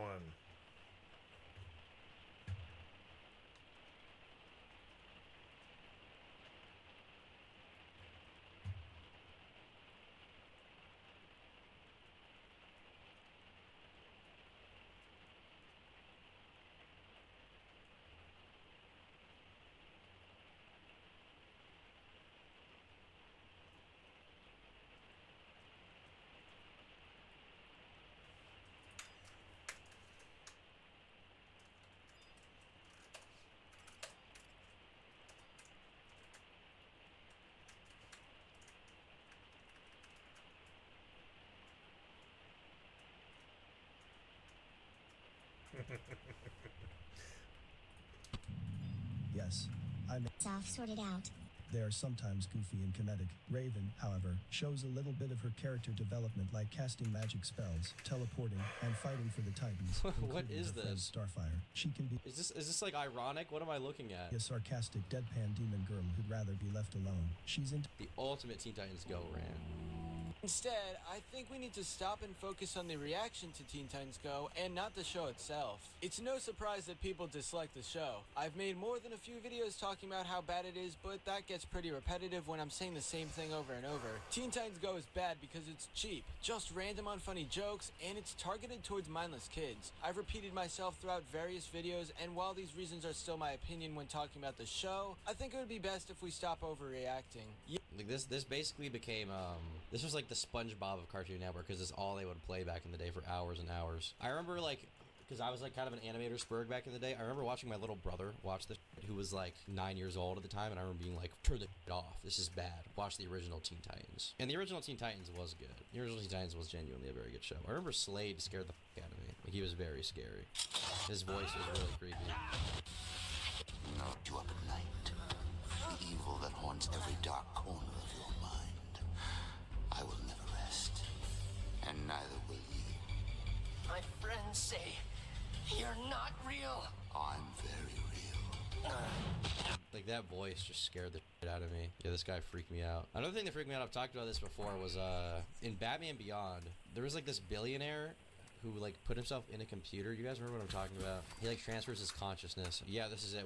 The plot is basically there's like this billionaire who dies, and before he dies, he transfers his consciousness or his brain or something into a computer on like a little disc, and then his grandson inherits the company and doesn't know how to run it, so he tries to consult him. And then the entire episode is about the billionaire trying to transfer his consciousness into his grandson's body so he can keep living. You can see it right there. This scared the shit out of me. He commandeers the bad spirit. Nice. Super scary, bro. Super scary. Batman Beyond in general was just really good. The intro was really good in this show. Yeah, this had a very cool, it had like an industrial metal like intro song. I think I used to use the music in this in videos like a long time ago. Like, this is, yeah, the part with the skull at the end. This was scary as hell. It was so cool. I felt so badass watching this. I remember they played this on Cartoon Network a little bit, I think, maybe on Boomerang, but there was this channel I used to get called The Hub. I don't even know if it's around anymore, but they would play a lot of like old Warner Brothers stuff. I guess it's not around anymore. Yeah, this, bro. Really? Come on! It's Full episodes with commercials. Yeah, they played My Little Pony. Cringe. Yeah, they played this Transformers show that was good. I don't know why even. Is this like a Canadian channel or something? I feel like it didn't feel exactly right for whatever TV I had, because I was not in Canada. But yeah, this show had some serious fire back in the day. Okay, I guess it's defunct now, but I think it's Canadian. I don't know why I was even getting it then, but I remember I had it. I want to say it was like, because channel like 60 or something was like Spike, and then 61 was Comedy Central, and 62 was FX. I want to say it was like channel 63 on my TV or something.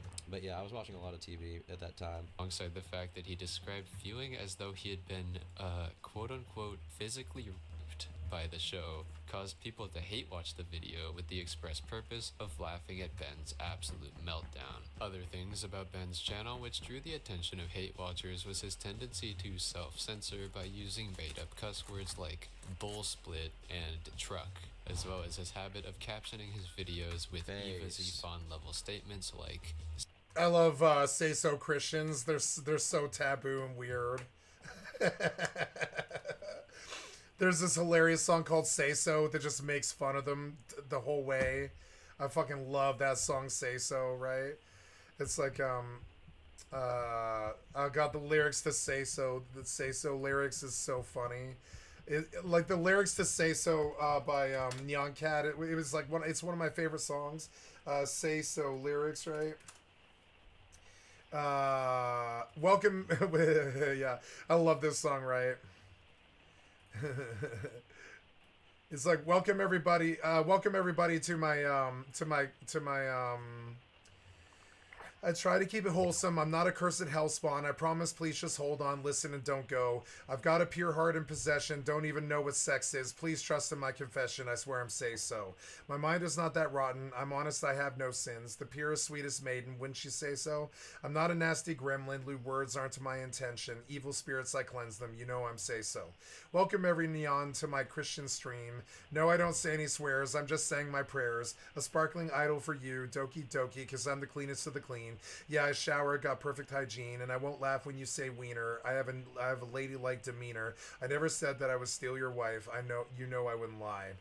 I try to keep it wholesome. I'm not a cursed hellspawn. I promise, please just hold on, listen, and don't go. I got a pure heart in possession. Don't even know what sex is. Please trust in my confession. I swear I'm say so. My mind is not that rotten. I'm honest, I have no sins. The purest, sweetest maiden, wouldn't you say so? I'm not a nasty gremlin. Lewd words aren't my intention. Evil spirits, I cleanse them. You know I'm say so. Let me check my chest. Yeah, it's still flat. I just banged your mom. You can call me dad. Wait, I'm sorry. Did you hear that? I'm a nice, innocent girl. Yeah, that is a fact. I don't care what you have heard. I don't say rude, dirty words. I am a normal, rest assured. Hey, why are you running away? Let me address these false rumors. I'm no filthy, hopeless coomer. I have a mature sense of humor. You shouldn't be afraid. All them boobies I'm looking at respectfully. No need for horny jail. Don't at me. Yes, I am a gentle neon. So classy. I don't have a folder full of pics of bare feet or anything like that.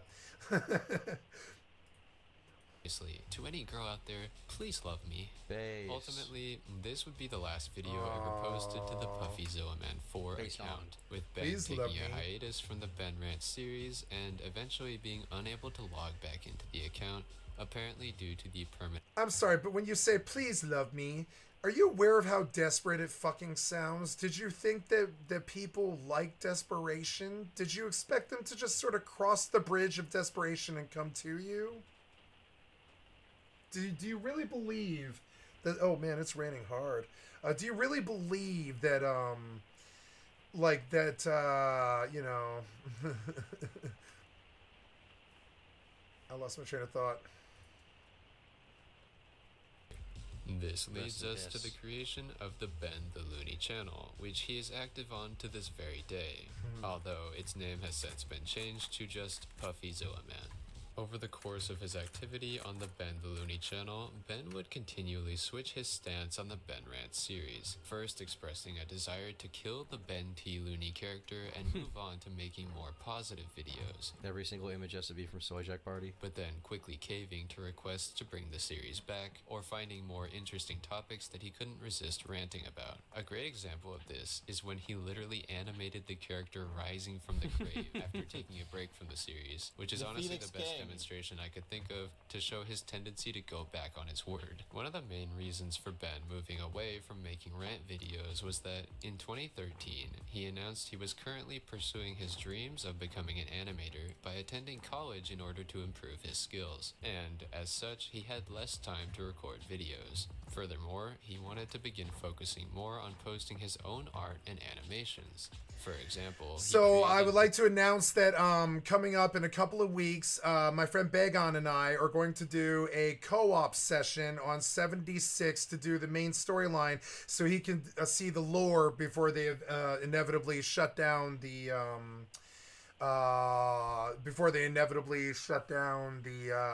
servers. And so we're gonna do the main story quest with all the voices and all the sound and everything.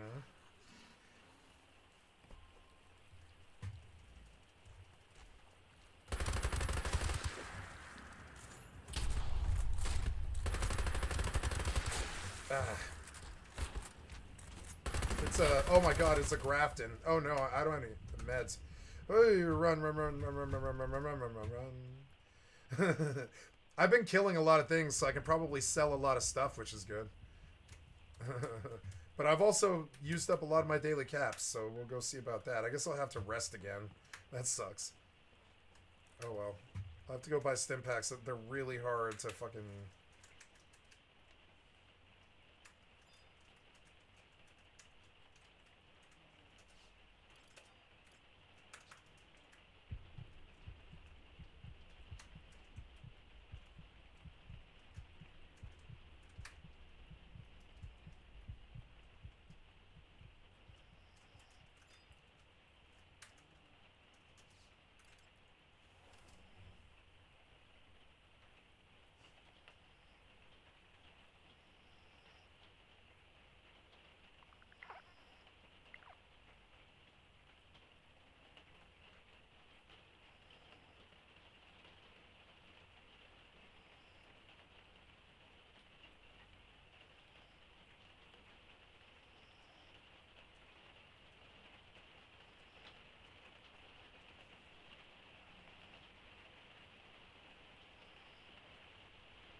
that sucks.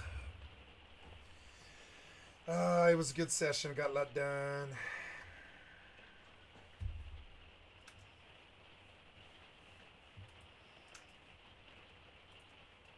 Dexter Mysteries and All Right Cartoons, which were 2 recurring series on his channel for a period of time. He also made forays into different fields, such as storytime animations, review-style videos, his artist He was diversifying his series, content. and even YouTube poops. But unfortunately YouTube for poops. Ben, nothing ever quite stuck like Ben Rants. I didn't know that. I kind of want to see his old YouTube poops now. Ben the Looney YTP. I'm out of fire Are again. there like YTPs of him? The Ben the Looney collab re-upload. All right, I'll get into it. Why is it 24 minutes long? Yes! I'm constantly suffering. Are you sure? That's simple. I can make that. Are you sure? All right, we might be getting in too deep here. YTP Ben the Looney rants on a stack of wood. Welcome back to Ben Rants. Seizure warning, jeez. And when I was a kid, I went to SpongeBob. I want to be a voodoo doll. Why do I have to live in a mall? Produces Everybody talks about how bad brain rot content is now. It's like, oh, how can kids watch this? Bro, this is 10 times more insane than Skibbity Toilet, okay? This is what we were watching 10 years ago. This is 10 times more insane. They said your BBL Tommy in my hood. True. Ben the Looney YTP Collab 2023 Remastered. And get the heck out. Most of my videos are me thing kids. Well, somebody's gotta do it. Oh crap, I wasn't supposed to say that. Wow, wow. She turns the corner and sees Twilight being harassed by Ben T. Looney.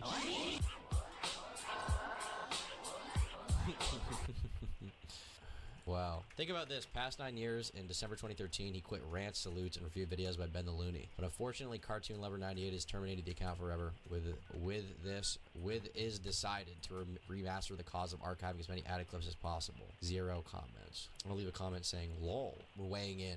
Beyond continually switching his stance on his most popular series, Ben also underwent a variety of other changes throughout his online career. For example, he actually underwent quite a journey in terms of personal I didn't watch any of that? Well, politics. you were missing out. At the beginning of his online activities, You're missing many would out. have classified Ben as an anti-SJW due to his ardent stances on censorship and the quote-unquote ultra-PC society of today. However, over the years, Ben would become increasingly more and more progressive, noting that he became a feminist. I'm a because of feminist. Captain Marvel and the rest of Based. Next thing you know, he was posting art on Twitter of his quote-unquote half Dominican, half Haitian gay merboy character. Okay. Meet AJ, my half Dominican, half Haitian gay merboy. Hashtag mermay. Surely he's memeing? No. Ben the Looney is not memeing. In this particular case, he's not memeing, and this is his actual gay mermoy boyfriend. And speaking out against things like the Why he have gyno? Yeah, it was weird. He would always draw men with like giant nipples and like floppy tits. I don't really know. Art style problems, I guess. I don't know, bro. abortion ban. He also posted Black History Month NSFW one year, which truly Did the he? world is healing. He also went through a weird phase at one point where he started to illustrate his avatar nude in every video. Yeah, I don't know what that era was about. The family-friendly His dick is practically in it. aspects of his channel, but he would eventually thankfully revert to having his avatar wear clothes. I don't really know what that Why was the drawing like 10 times better in that one thing? Did he hire an artist? was about, but I will say Black Lives Matter diaper for art? Dude, that was so cool. my favorite Ben the Looney video definitely came from this time period. What a daring video topic. Regardless, that basically leaves us in the present day in terms of Ben's development over the years as a content creator. Now, while I've been giving this admittedly brief summary of Ben's online career, you might have noticed that I've skipped over the supposed myriad controversies that I claimed he's been subjected to over the years. And that's because, well, honestly, I don't even know where to start. Ben's online behavior is so contentious in this current age that, as we've already seen, just posting a clip from one of his old videos is enough to get thousands upon thousands. He commissioned nude art of his Sona. I mean, that's not really surprising. This guy has a 9-part story series just talks about different characters he jacks off to. This man is hilarious. Disgusted reactions Definitely on Twitter. hilarious. And that's just the tip. He's a relic of a forgotten era. I feel like we don't see Ben the Loonies these days, like pure autism on YouTube. You don't really see that now. Probably for the best, but, you know, some of the content is fire, undoubtedly. The iceberg. Not only has Ben actually had videos so controversial he's seen fit to remove them from the face of the internet, he's also exhibited behavior on various other sites that have only served to solidify his degeneracy in the eyes of many. But perhaps we should start at the beginning. The quintessential Ben the Looney video. The iconic, the notorious, Ben's top 10 hottest animated women. This video is so funny. To many, this was the first time Ben expressed opinions that were truly deplorable. I remember this video. And, well, instead of talking at length about it, why don't I just show you a few of I think his like top pick was like My Life as a Teenage Robot, Jenny or whatever. I think that was his top pick. Ben's top 10. Jenny Robot from My Neighbor Was a Teenage Robot. Okay, she's based on a 16-year-old girl, but she's technically not a child. That was his number 10 she's pick. a robot, not human. Stacy from Phineas and Ferb. Well, she's human. Why? She's 15 as well, so, Why? Misty from Pokemon. She's like 11. She's 10 years old. I can't... Well, what do you guys want me to say? I heard you's a file, nigga. I heard you like little boys and girls, Nick. No, it's worth stating that this video was posted extremely early into Ben's online career, and if we take his word for it, he would have been in high school around this time. Oh, I forgot. God damn it. Didn't exactly No help chin. well the Yeah, that's the greatest issue there. backlash against him for essentially thirsting over a character based on a 10-year-old girl. And as you might remember from the clips I played in the intro of this video, this clip with this character art is so crazy. Behavior obviously persisted into the later years of Ben's Epstein career, too. with him ranting about Enid from OKKO's See Mime outfit as recently as 2019. Now, all of this would maybe warrant Ben getting a few call-outs on Twitter and a couple people unsubscribing from him. But if this was where his controversial behavior ended, we certainly... So yeah, we're gonna do Fallout 76 co-op for the entire MSQ and all the faction quests. And we'll do a completionist run for my friend, and it'll be fun. Here today. However, Ben has never been satisfied with simply admiring underage characters from afar. To the contrary, once he began to improve his skills at art school and his confidence in... As soon as you get good at drawing, it's like, how can I draw kids? How can I draw kids, guys? I just got good at art. How can I draw children? His work began to balloon, Ben became a genuine menace. I wouldn't say balloon, there's some inflation connotation there. Don't want to make false allegations, Jormy. He began to create and upload his own artistic works depicting some of his favorite cartoon characters. And, as you might have imagined, some of these characters were, in fact, underage. Although there are many deplorable artworks in Ben's horrific catalog, I don't think it's necessary to go through his entire career as an NSFW artist. Okay, so this is the only problem I have with Jormy videos, which I do like his videos, what I've told him. There's a lot of fluff language. There's a lot of, like, language getting between segments, and I feel like he doesn't need that. I feel like a lot of... Not to say a lot of the video can be cut out or anything. I feel like there's a lot of fluff language in these videos, like, and now we're going to talk about the next thing, which is the craziest thing yet. And if you thought the last thing was crazy, the next thing will be even crazier, because we're about to talk about the next thing. And the next thing is this. And listen, I love the Jormy videos, but I will say some of the fluff language could be trimmed out a little bit, okay? You can cut down the runtime of this video. Probably cut like 2-3 minutes out of the video from just statements like that alone. Rather, I'll just give you a specific example that many people point to as being... This talent person will explain what's in the clip and then play the full clip. You're right. This is a valid thing to criticize me on. You're right. You're right. I'm somewhat of a hypocrite. I still recognize the issue. And we are trying to cut that down, okay? In fairness, we are. It's a note that's been made to the Turkey team, okay? Being particularly disgusting. You see, at one point, Ben decided it would be a good idea to depict a character from the Cartoon Network show We Bare Bears in a very compromising situation. And just for context, the girl's canon age is 10 years old.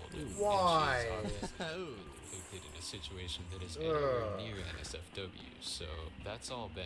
I could go on and describe to you all any number of artworks that ruffled people's feathers over the years. People were not happy with what Ben was drawing. As you might have expected, it, Ben has come up with various excuses over the years for why he believes this type of art is okay. First of all, he emphasizes that even if the change is not visually obvious in his art, whenever he draws a character in a sexual context, they have been quote-unquote aged up to be at least 18 years. Didn't you do that in your early years? He's finding his footing, give it time. Yeah, true. Years old. So he's not really depicting a child. He is also a die-hard proponent, and it's not hurting anyone argument that many a lolicon enthusiast has espoused in the past. He's even gone so far as to claim people are stupid for caring so much about his cartoon porn, while there are real issues happening elsewhere in the world, like floods in Louisiana. I mean, he's got a point, but as Mommy Jormai always told me when I was a wee lad, 2 wrongs don't make a right. And I don't think too many people would disagree that drawing little girl characters naked is a wrong. At least on some level. But from this point onwards, I will be organizing the rest of the video by separating it into 3 distinct controversies, each one sparked by the visceral reactions prompted by some of Ben's more questionable online activities. So, having explained the broad strokes of Ben's career, as well as laying the groundwork to help you all understand how he drew so much backlash upon himself, it's time to start discussing the concrete dramas he experienced with other creators. And the first one is for something you might not have expected. As you might imagine after my description of his online activities, Ben has been accused of basically everything in the book. People have called him a creep, a lolicon, wow, an anti-SJW, normal shout out again, and everything in between. But ironically enough, one of the first things that caused Ben to get into an actual drama with another creator was when he was accused of being something completely different, racist. Which, I have to admit, I did not see coming. The racism allegations. Now, if you're familiar with the series of tweets that inspired me to make this video, you may think this is related to the quote tweet that was made claiming that Ben used to make rant videos about hating black people. There's this one someone made of me years ago that's haunted me ever since. This guy I knew, he made this meme that said, because he used to have these videos that said the problems with, and he made this edit that said the problems with black people, and it blew up. And I think a bunch of people thought it was a real video, actually, which is pretty crazy. But yeah, the problems with black people. Someone. Oh, that's yeah, this one. Let's see here. They DM'd this to me. I forgot I got this. Palestine. Oh, look, it's beautiful. It's good. Coming very soon. We're gonna be outlining all the issues, okay, with Hamas, with the Palestinian leadership. We're coming back, guys. We're coming back. We're finally entering the world of political commentary to make the decisive rant video about Palestine. Charging laser sniper rifle, nice. War, okay? And you will respect my name. Once you see this, you will respect my name as a serious political I better break all the guns. You absolutely will. The claim was accompanied by 3 of the fakest screenshots I've ever seen, supposedly taken of past videos by Ben, titled Black People, which showed Ben glaring at 2 the Hamas situation is crazy. Color, True. Black People 2, which showed Ben's avatar preparing to beat an unsuspecting man over the head with a baseball bat, and A Change of Heart, which supposedly depicts some serious character development on Ben's part, as he can now be seen hugging 2 people of color with a smile on his face. These images were accompanied by the claim, "These are real, I swear to Christ," which apparently led many people in the replies to actually believe that Ben had produced these videos. Nice one, Smaggle. Now, I don't think I really need to explain why these are so obviously fake, but just for the record, these images Smaggle's a false accuser. He needs to be held accountable. From one of Ben's most popular storytime animation videos. You see, his roommates just happened to be black. He didn't hate them because they were black. But if Ben's racism accusations are so easily debunked, why did I dedicate a section of the video to them? Well, my dear Drama 39ers, the true racism allegations made against Ben were actually levied in 2017, following Ben uploading a now disowned video titled "Are Classic Cartoons Racist?" In this video, Ben makes a variety of contentious statements regarding old cartoons that had been coming under fire at the time for containing stereotypical depictions of people of color that many have deemed harmful. Let me play you some clips of Ben's defenses of these cartoons, and we'll see if you're able to pick up on why this video get a fade. Yeah, I'll be getting that really soon, bro. The only way I see these cartoons as being offensive is if you are a privileged and sheltered child. I was still right in the end. You weren't, though. You were wrong in the end.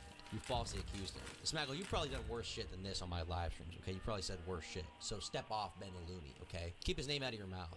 Israel and Palestine are fighting over the Holy Land, so we should stay out of it and let God sort it out. I think we should drop Ben the Looney there and let him sort it out. Who had no idea racism existed. Well, despite the censors' attempts to keep these cartoons hidden, some of them are in the public domain and ended up on cheap VHS tapes that you'd find in stores back in the day. I happened to have some of these tapes growing up, so I was more than familiar with these cartoons. Guess what? I didn't think anything of them. Yeah, as you might expect. Didn't realize Smaggle was famous. Well, the influence of the Tom Dark streams is unparalleled. Okay. The influence of the Tom Dark streams is unparalleled, so obviously it's going to lead to a certain amount of people checking them out, okay? The memes are permeating the culture. The memes are spreading far and wide. In fact, implying that only privileged and sheltered people would find these depictions offensive, as well as the "I watched it and I'm not racist" argument, do not receive very well. Soon enough, Ben found himself in some hot water, as he was declared a racist by fellow content creators. The most significant of these creators who saw fit to call Ben out was a fellow YouTuber who has a long history of accusing people of racism, Soul Brother Number 3, also known as SBN3. I know this guy for some reason. I don't know exactly why, but I know this Soul Brother Number 3 is a real person. I remember him from some other video I did. I can't remember though. Or Max, which is how I'll be referring to him from now on. Max was known in the past for posting various different types of videos to YouTube, ranging from comedic skits to animation dubs, and even informational videos about things like how to be an online voice actor. However, nowadays he's mostly known as the creator of the wildly successful game Class of 09, a dark Class of 09 comedy visual novel that has attained overwhelmingly positive reviews. Class of 09. Why do I know what this is? I've never played this game, and yet I feel like I know about it against my will. What is this? Doing some homemade cake. $5. What is this? Fine, okay, $4. Why is everyone out? This looks cringe. Jesus. Okay, maybe it's good. I don't know, but not really my thing. Views across the internet and gone absolutely viral on social media for various clips like these. All I deserve is a deep plunge. You did this, Nicole! What was that 90s TV show? Did I do that? Max had not taken Ben's opinions on the matter of classic cartoons, and it was the nanny. No, Family Matters. Family Matters. We gotta be white pilled, okay? We gotta be white pilled. There's a lot of dark shit out there that you can't control. There's a lot of bad shit, but nevertheless, don't let that stop you from coming back. Don't let that stop you from coming back, okay? YouTube video about Ben accusing him of being a quote-unquote racist pedophile. Now, while this video is unfortunately lost to time, we can still look back on various tweets made by Max and his associates about Ben from this period. These tweets include some absolute gems, such as when Ben feebly resisted the accusations of racism. Eminem is your favorite. No, Busta Rhymes is. By mentioning that his favorite hip-hop artist is Busta Rhymes. This guy's like me. Who is not white, so I definitely see his point. These accusations mark the first time that a controversy surrounding Ben's name actually managed to spread decently far compared to his channel size. This is partially due to the fact that he was being called out by a creator whose channel was bigger than his. After all, the SBN3 channel now sits at more than 80,000 subscribers, making it far larger than Ben's. Furthermore, the SBN3, I've never even seen this. I know the name, and I feel like I've seen his videos, but I can't remember something like specifically that he did. His latest video was 5 months ago. It's about Class of 09. How to be an online voice actor. So with the digital age, you talking into a microphone is cheaper than ever, aka being a voice actor. Now we got this thing called the This video feels ahead of its time matching for the the speech editing patterns style. to cartoon lips on the LCD. Study some screen actors and put the anime away. It'll make your go-to inflections sound real. Practice is only making perfect if you got a foundation to practice on. Knowing and applying all of that makes you a valuable talent to any production. So you got the right idea with a talented brain people would pay for. That talent ain't doing much unless you spend money to make money. Interesting. Very interesting. The call-out was for something as heinous as supposedly being a racist and a pedophile, which are things that the internet does not. You know, you enjoy boyfriend ASMR? Yeah, I enjoy boyfriend ASMR. However, at the end of the day, this didn't really end up going anywhere. That's how I fall One asleep reason every day. many people point to as a justification for why Max's call-out didn't quite have the desired effect was that, although Max clearly opposed Ben's stance on NSFW of underage characters and made it a point to call him a creep over it, there was much speculation circling at the time that one of Max's regular collaborators, a user named OMGTSN, was actually a creep himself. However, the accusations against OMG TSN were actually far more severe than anything that had been levied towards Ben, with multiple call-out posts being made accusing him of having an inappropriate relationship with someone who was only 13 years old. Now, I'm not here to speculate on the veracity of these claims. I feel I'm not equipped to do so in the scope of this video, especially given that a lot of these posts have been lost to time. However, what I can say is that being so closely associated with someone who was being accused of these things really hurt Max's case against Ben, at least in the eyes of some internet users. Beyond that, people were starting to realize that Max was just a person who called people racist very easily, especially given his tendency to claim things like that anime is racist for being too westernized and depicting their characters as, in his opinion, too white. When asked if the solution to this problem would be for animators to start drawing animated characters. It's pretty ironic that you decry anime as racist, but then project your culture's politics onto them. Japanese people see anime characters as Asian. What, do you want them to start being tinted slightly yellow and drawn so that you, a Westerner, can understand Eastern cartoons? Then why were they depicting themselves differently before Tezuka? Don't put that BS, answer the question. Do you want the Japanese to draw characters how you, a Westerner, expect the Japanese to look? Do you want them to tailor to you, a minor fraction of their audience? What makes you think they give two blue turds about some wigga who dubs over their stuff with outdated references and flat one-liners? To look more stereotypically Asian in order to satisfy him, a white man, Max decided to just delete the entire conversation.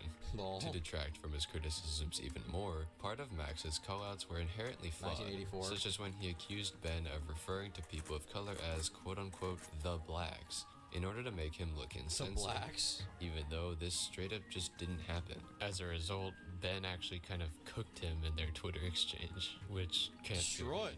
Suffice it to say, at the end of the day, Ben managed to escape this first controversy nearly unscathed. Hey, do you know all these people? I've been online and since age 4 and don't know any of the people you talk about. Well, you probably know a lot of people I don't know about, obviously. Like, I've also been doing YouTube videos for a long time, so it's kind of been like a lot of my priority, I guess. I wouldn't say priority, but I spent a lot of time looking at internet stuff, you know, so that's probably part of it. But yeah, I mean, I've made a lot of videos about YouTube stuff. I mean, at this point, I've made over, how many videos have I made in total? On Turkey Tom, I've made, let's see here.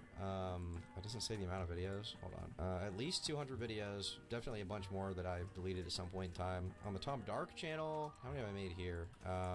I've made 742 videos over the past year, so I've made like 1,000 videos at the very least, you know, and most of them have been about like internet culture stuff, so I just remember all of them. You should transition to Twitter, you should transition to females so Twitter will forgive you. Yeah, great idea. His reputation was tarnished a bit, to be sure, and some people made videos calling him out, but the IDF has deployed Half-Life 2 Striders to the Gaza Strip. Please stop this awful war. Much love from Ed Fartovia. Thank you very much, Noni TV. Who people believed to be more sinister than him had been present, Ben came out appearing just a bit more sympathetic. He also disowned his video and took back his takes, as well as just moved on with his life, hopefully never to be embroiled in drama ever again. Just kidding. From here on out, the controversies only begin to skyrocket in scale, starting the literal very same year. If you've been up to date on YouTube commentary at any point within the last few years, you'll likely have heard of Shadman. Even if you don't know his full story, there's a pretty good chance you recognize his name, simply because of the sheer infamy that he managed to achieve through his online activities within a short period of time. Now, I'm not going to give an explanation of everything that made Shadman so hated. There are plenty of videos that touch on that, including multiple by the Birdman himself. However, as it is important context for the situation at hand, I will relate to you all the lowlights of Shadman's career, to emphasize the extent to which his degeneracy was allowed to fester.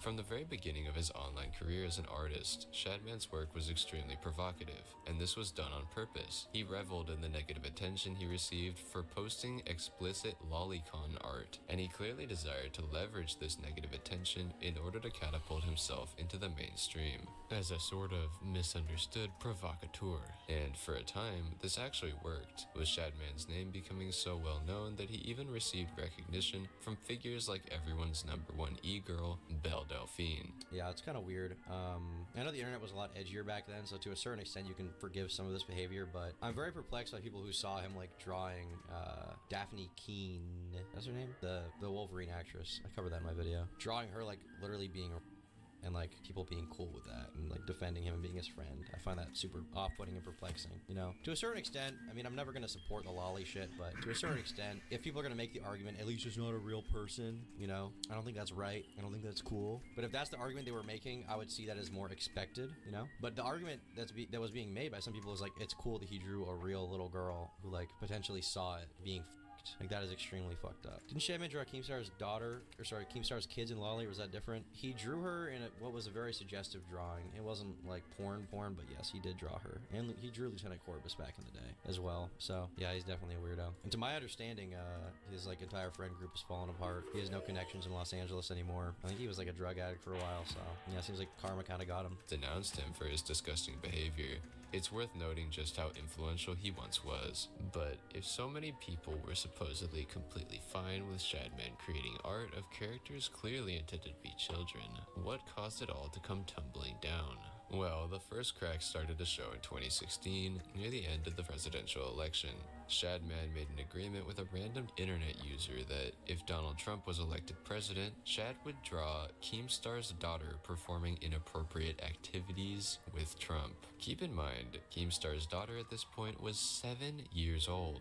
Now, Shad never ended up going through with this, instead creating a safe-for-work drawing of the girl, but him drawing anything based on someone that this is where I think Colossal got him to take it young down. Is disturbing in and of itself. In the coming months, Shad would escalate the situation by creating more and more explicit art based on various real-life children.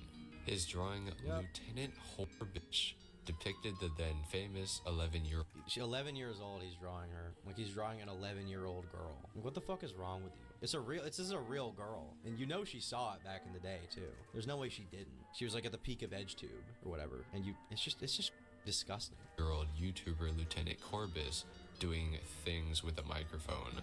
Furthermore, he created art of Emma Watson as she Keemstar didn't deserve that. Not only did he not deserve it, his daughter didn't deserve it. Was when she was only 10, and Millie Bobby Brown as she was when she was only 11.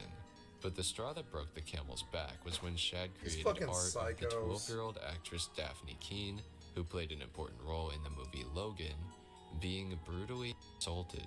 Furthermore, evidence was leaked proving that Shadman had based the art directly on the actress, even going so far as to call her a quote-unquote lolly in his Discord server.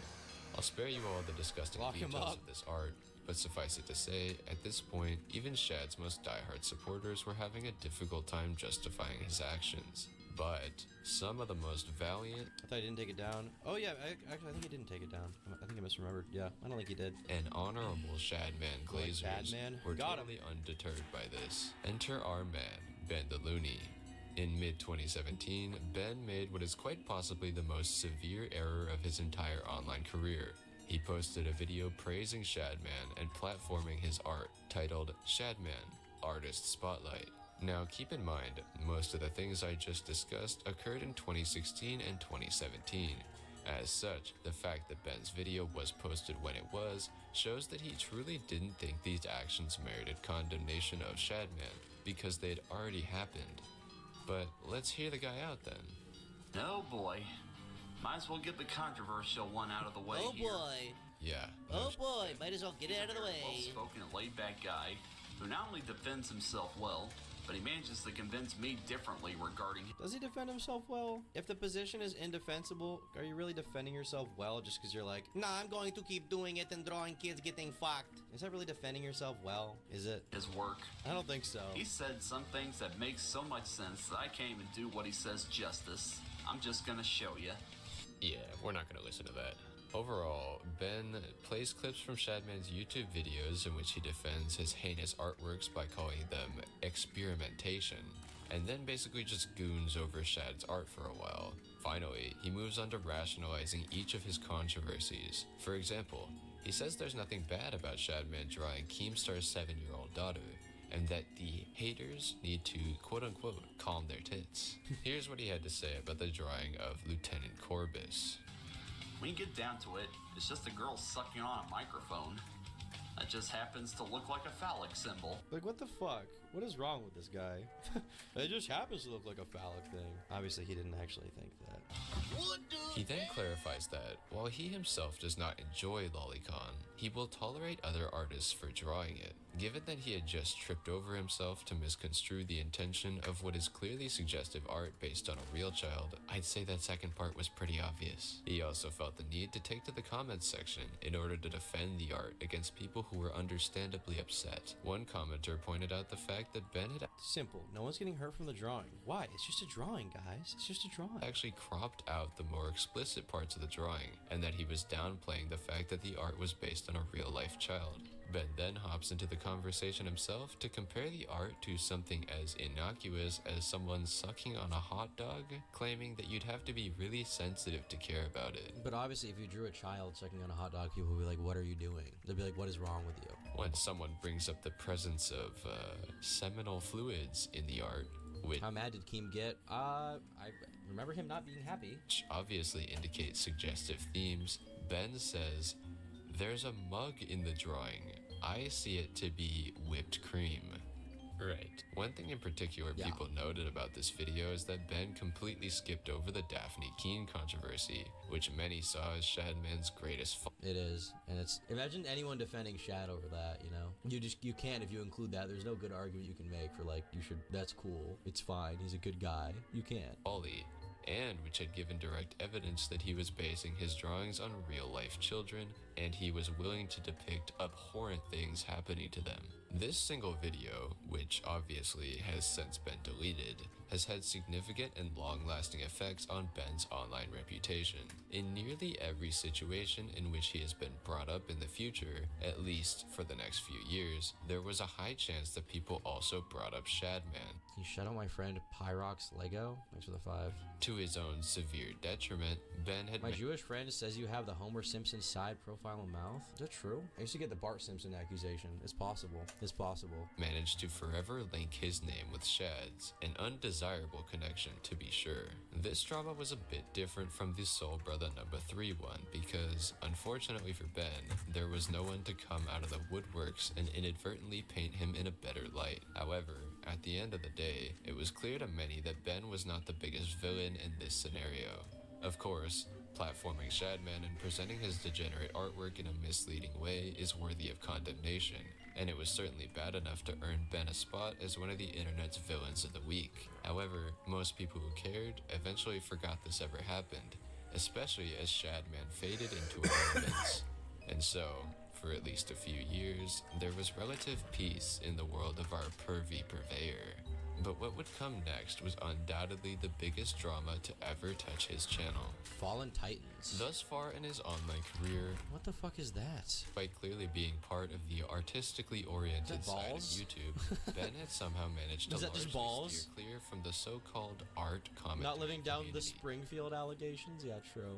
This branch of YouTube generally centers around artists showing footage of them drawing while they commentate on various things. Tommy needs to start boxing people who's calling out for entertainment. I will box the people that I can win against, and I will not box the people who would beat my ass. I think that's a valid position. I'll box the people who I can easily win against with no boxing training, and I won't box the people who are more experienced than me or stronger than me. So that's basically what we're gonna do. Okay, that's how we're gonna do it. Winning strategy. It is a winning strategy because I'll always win. I only take the fights I can win, and I will take steroids. Usually relating to the perceived misdeeds of their fellow creators, which is why it's sort of surprising that Ben, who has many misdeeds to speak of, managed to go for so long without being called out in one of these videos. One Box creator Destiny? who used to be synonymous with the scene as a whole is What's up, Creepshow Sneeko? Art, the Real now Sneeko. notorious dark horse of the art commentary community who has since fallen Dark from grace. horse. That's a way to put it. And as I mentioned earlier in this video, it was Ben's degenerate drawings that actually knocked over the first domino in a long and very convoluted line that eventually led to the unearthing of her disturbing behavior, which had been festering in the annals of the internet going for good. years prior. Thanks, bro. And the key to understanding the link between little old Ben and this large-scale drama, which has been documented an obscene amount of times in the past 2 years, is another creator who used to be I remember this person, Toby Majestic. I had forgotten her name a few streams ago, and then somebody informed me. She made like the first shot across the bow against Creepshow Art. Oh, her channel's still up. Atozy the Incel. Called him an incel? In my head, there would be so many other things to do and make money before stooping to this point. But hey, whatever floats people's boat.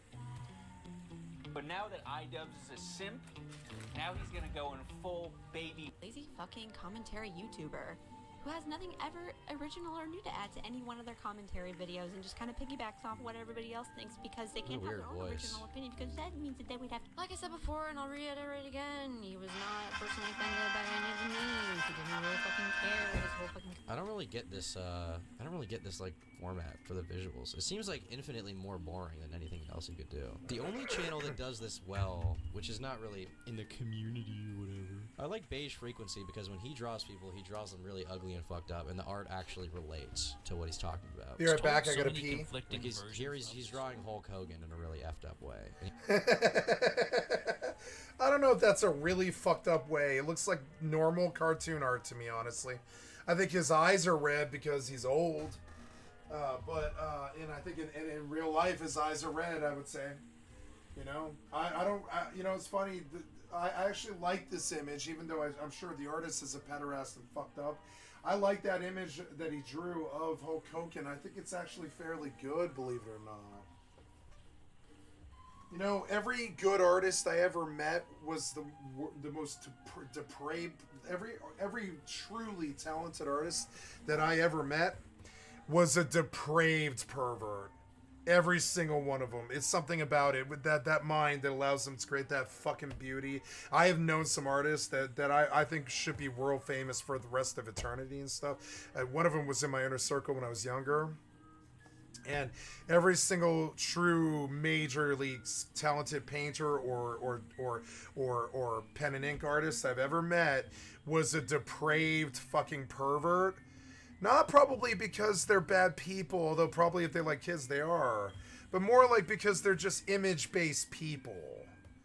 And does this give an artist a fucking license to, you know, sorry, I was just like trying to stand up. Does this give an artist a license to act like a fucking crazy person? No, but like every artist I ever met was visually based, and often like sex was kind of an issue for them.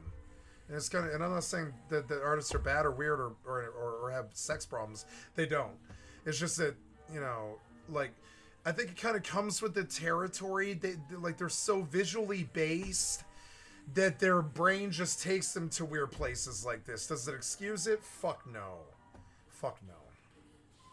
But I think I'm just mentioning it because it's like a bit of info, a bit of data that you can use in the future to kind of like, it, you know, to mark the idiosyncrasies of somebody like this. Is it like, for instance, you know who this guy reminds me of is the Ren and Stimpy creator was a terrible pederast who married a 12-year-old. It was disgusting.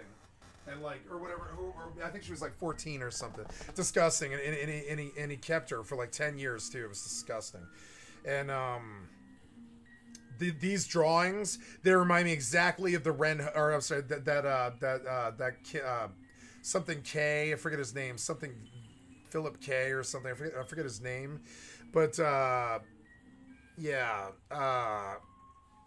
he draws like this too, and you could tell that guy was a pederast just from watching, or not pederast, but like a creepy creeper. You could tell that the Ren and Stimpy guy was a creepy creeper who was obsessed with bodily functions and stuff like this, because he was always farting or pulling like hair out of his, like Stimpy was always pulling hair out of his armpit or having their hair ripped out, or their fucking like their scalps, like they get scalped all the time, and there's all these weird shit that happens to them, like fucking like farts and, you know, and like butt jiggles and stuff like this, and you can tell it's just an artist like this who's got a fucking disgusting perverted mind, just letting their visual cortex run rampant across their actual fucking, like, you know, logic center. It's just their visual cortex is taking over the logic center. And I think this is the area too. The logic center of the brain is the left side, I think, right? Yeah, it is. It is. It's like the wielder and dealer. The wheeler and dealer is the left side of the brain, is on, that'd be right here, right?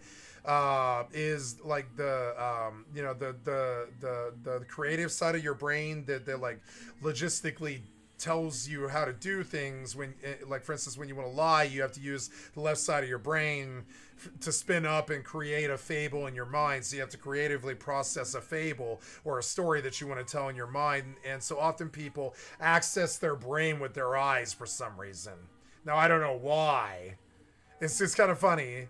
It's something beautiful about the way we're built or whatever. But monkeys roll their eyes when they're trying to use the computer in their head. I don't know why, and you can spot a liar a million miles away with this. I swear to God. I really watch people for their, what I call their thesis statements, right?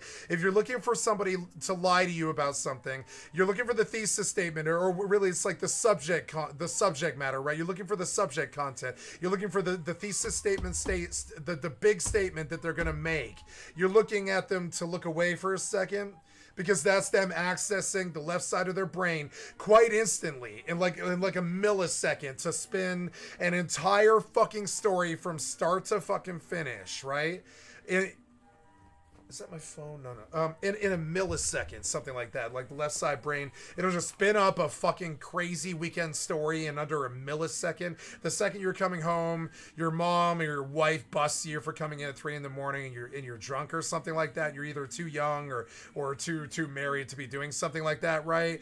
And so she's like yelling at you at 3:15 in the fucking morning, and you instant gibber with oh, my car broke down, right?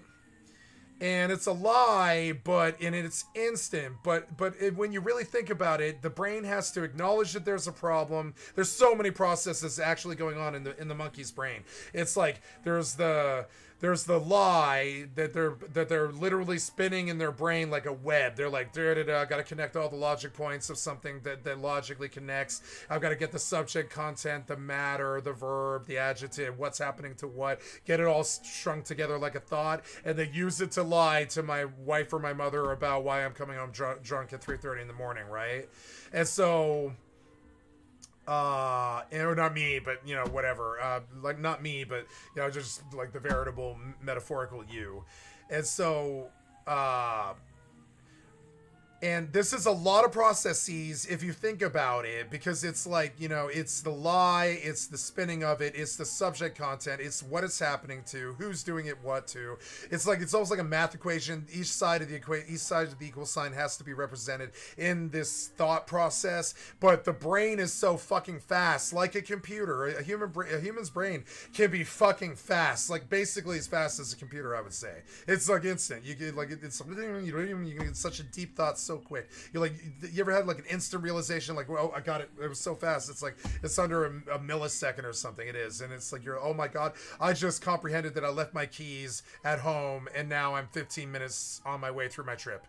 And all of that, you hear how long it took me to verbalize the concept matter of car, late, just left 15 minutes ago, left the keys, can't get in my work, right? Got to go back, get the keys, etc.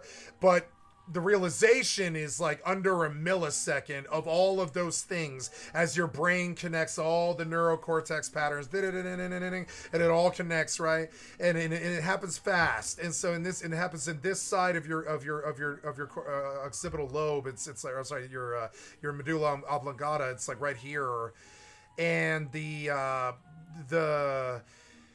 and this side of your brain is very fast, and then now there's the right side of your brain is the lizard brain that kind of has all of the memory in it and like the core subject matter, but it doesn't have anything to do with verbalizing or changing anything. And it's not the creative side of your brain. It's the right side of your brain, which is like the logic center. It's where all the data is stored, the car, what being late actually is as a concept, all the stuff, right? That's all on the right side of the brain, and these two things have to talk to each other, right? And so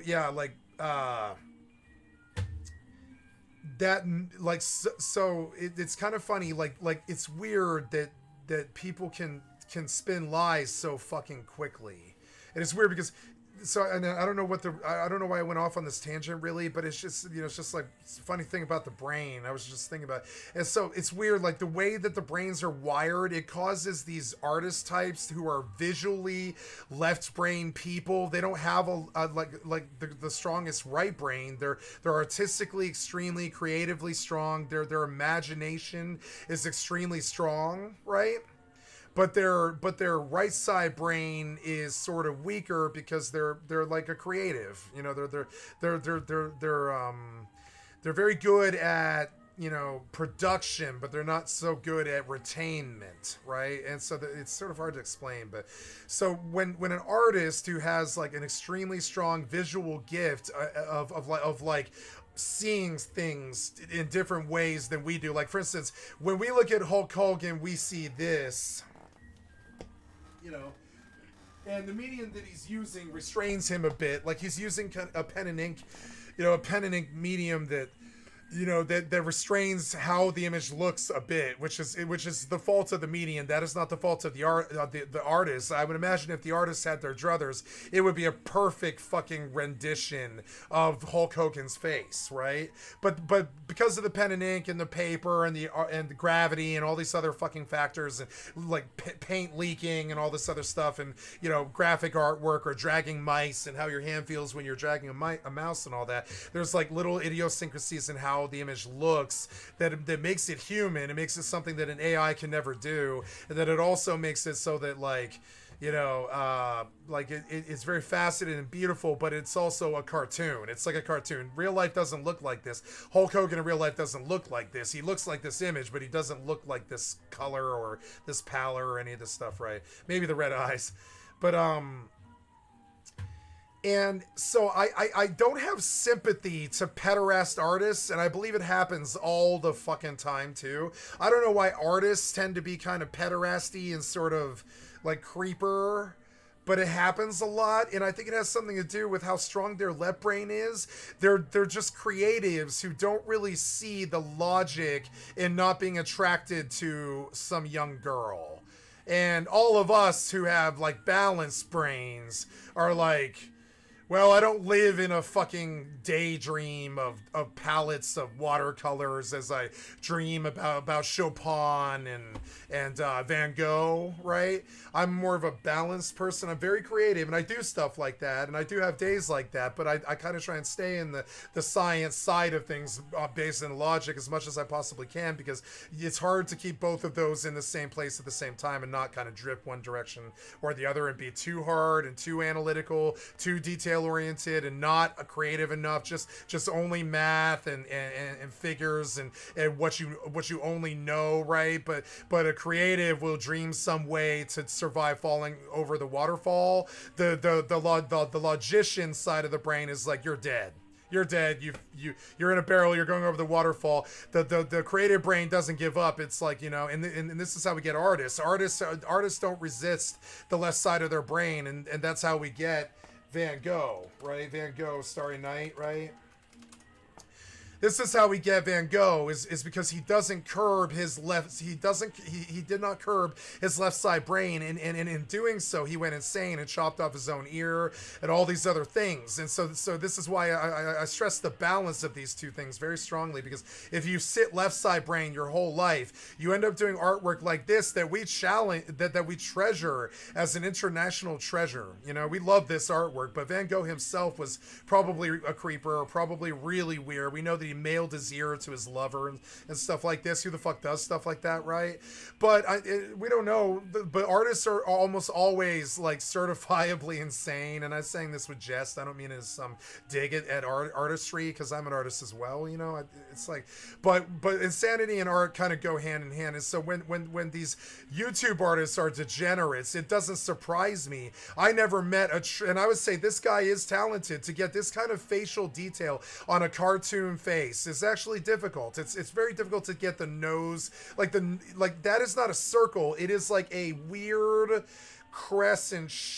It's like a weird crescent. It's almost like a cat with a tail the line of his nose. Do you see it? It's very left brain. It's not how nostrils look when you're looking in a mirror, which is very right brain and very logical and looks flat kind of, and it's very circular, has all kinds of nature's colors and squares in it. But artists can't do that. They're humans. They have to generate it through their mind and then translate it to the paper. So they can't ever get it very perfect. They can get close, but they can't get it perfect at almost at all. So, and I just find all of this very interesting. So every artist that I ever met was definitely a fucking like anal loving, blowjob loving, sleep around, promiscuous, porn loving, horny, just obsessed, like kind of like just horn dog. You know, every artist I ever truly talented artist I ever met was a complete fucking pervert horn dog, and some of them were weird and pederast too. Which I don't know any weird pederast artists. I don't know any. That sounds weird on my part. I don't know any weird pederast artists. I've just heard of them. That's all. I know some artists end up being weird and kind of creeper. They absolutely do. A lot of artists are known for being very nuts, you know, and very off the wall. So but I see talent here. I see pure talent. It's like pure talent, and it sucks that he's such a creeper. But I mean, but we don't need his art anymore, because he let his left brain take over his fucking penis and his right brain, right? And he's living in the realm of child sex with minors in his fucking crazy like masturbation fantasy brain that's just disgusting or whatever the fuck. And the other side of his brain is not curbing him in any way or fucking form, because he's like a creative that just lives in his mind all day anyways. There's no logic to it. It's just wherever his mind takes him and wherever his perversion takes him that day, whether it's a 13-year-old girl on a television show or Hulk Hogan, it doesn't matter what it is. His pervert mind took him off towards that. And so, and every artist I ever met was like this. My father, he wasn't a sicko. Well, he was a sicko in the respect that he was abusive, but he wasn't a sicko like a sex pervert, you know, thank God. But he was definitely crazy, definitely genius, definitely an asshole, and definitely like, you know, definitely a fucking pervert if I had to wager, but I've never had the discussion with my mother or not, so I don't want to know. I don't want to know that about my father. But if I had to wager, knowing he was a truly talented artist, if I didn't dox myself, I would show you his work.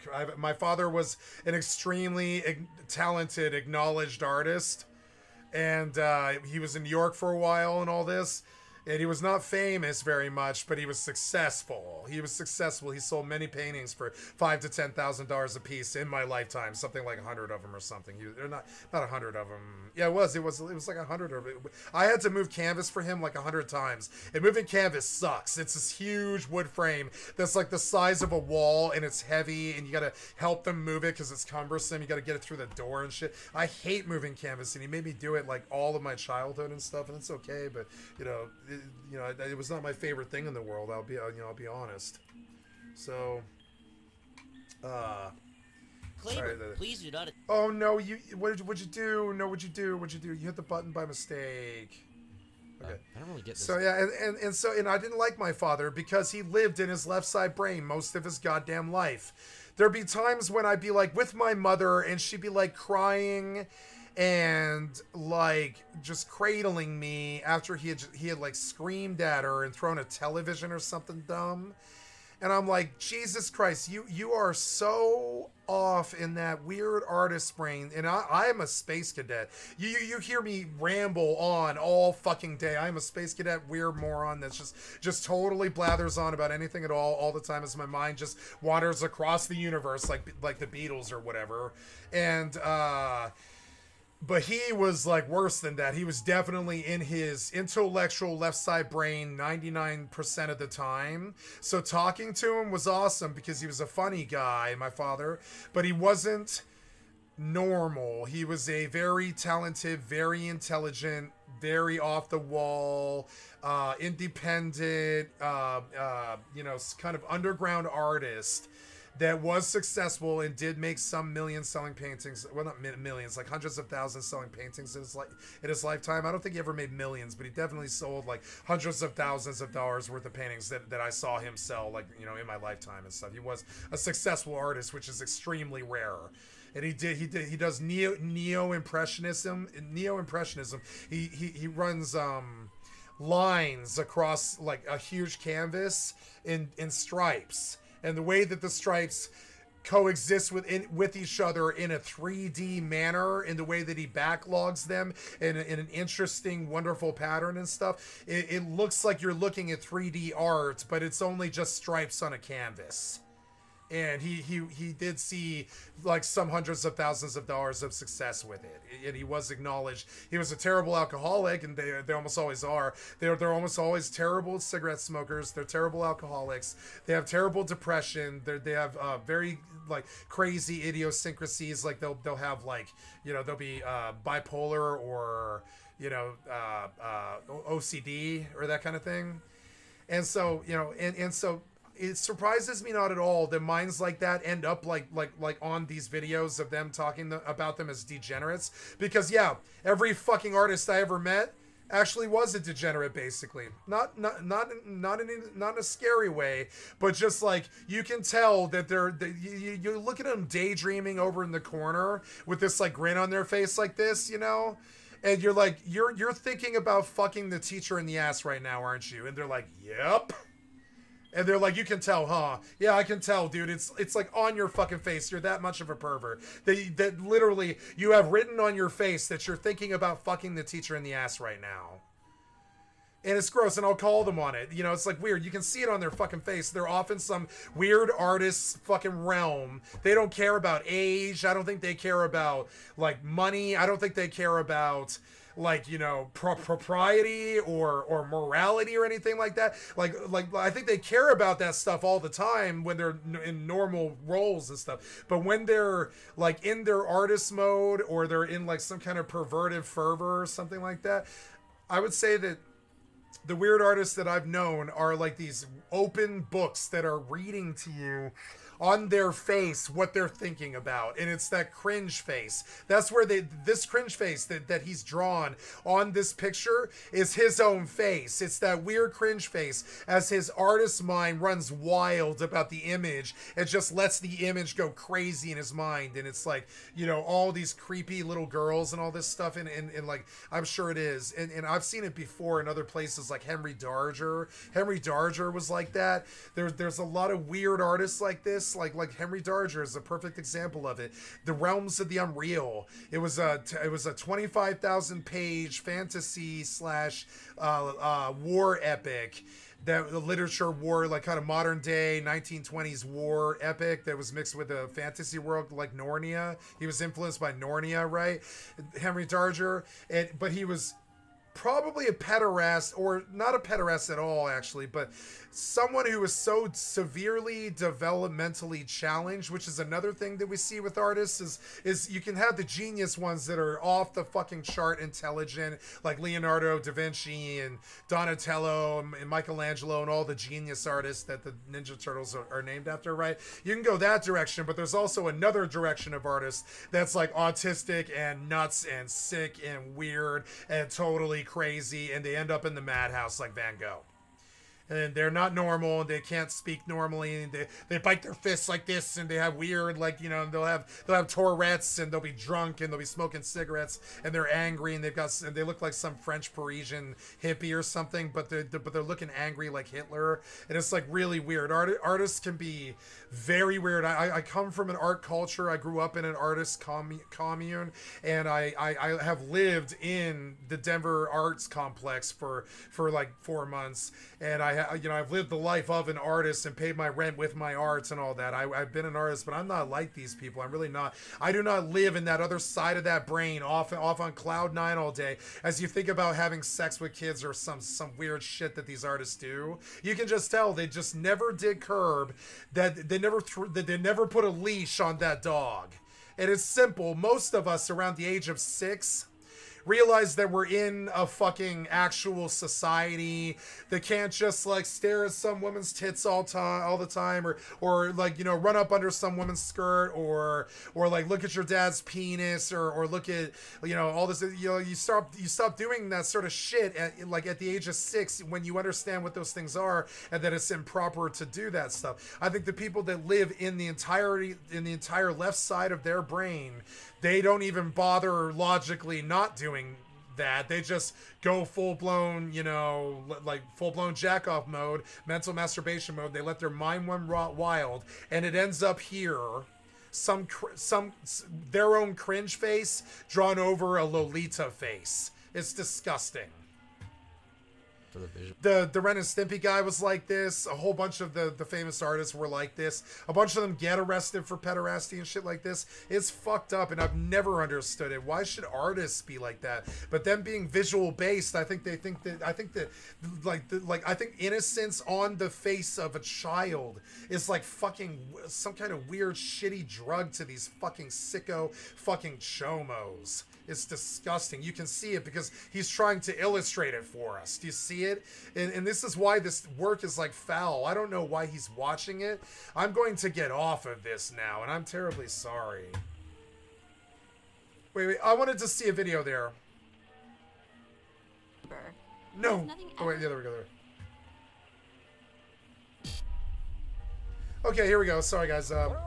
Let it get off. You know, that video had a strong element of pederasty to it, which I really don't like. It might seem like I do, but I don't. Fucking disgusting, you know? And I got off it. I like Tom Dark, and I think the subject matter was interesting, but I wasn't really paying attention. I was just playing Fallout 76. I had no idea how really bad and dark that subject content was, and I'm terribly sorry that I did it. I wasn't really trying to take it to that direction, you know? Growing little brains. All she wants for the holidays is, well, not toys, but skincare products. All I wanted this year was skincare and makeup. 11-year-old Olivia Clyde is obsessed with beauty products. 8th grade kid could not spell a single word correctly on his list. 8th grade.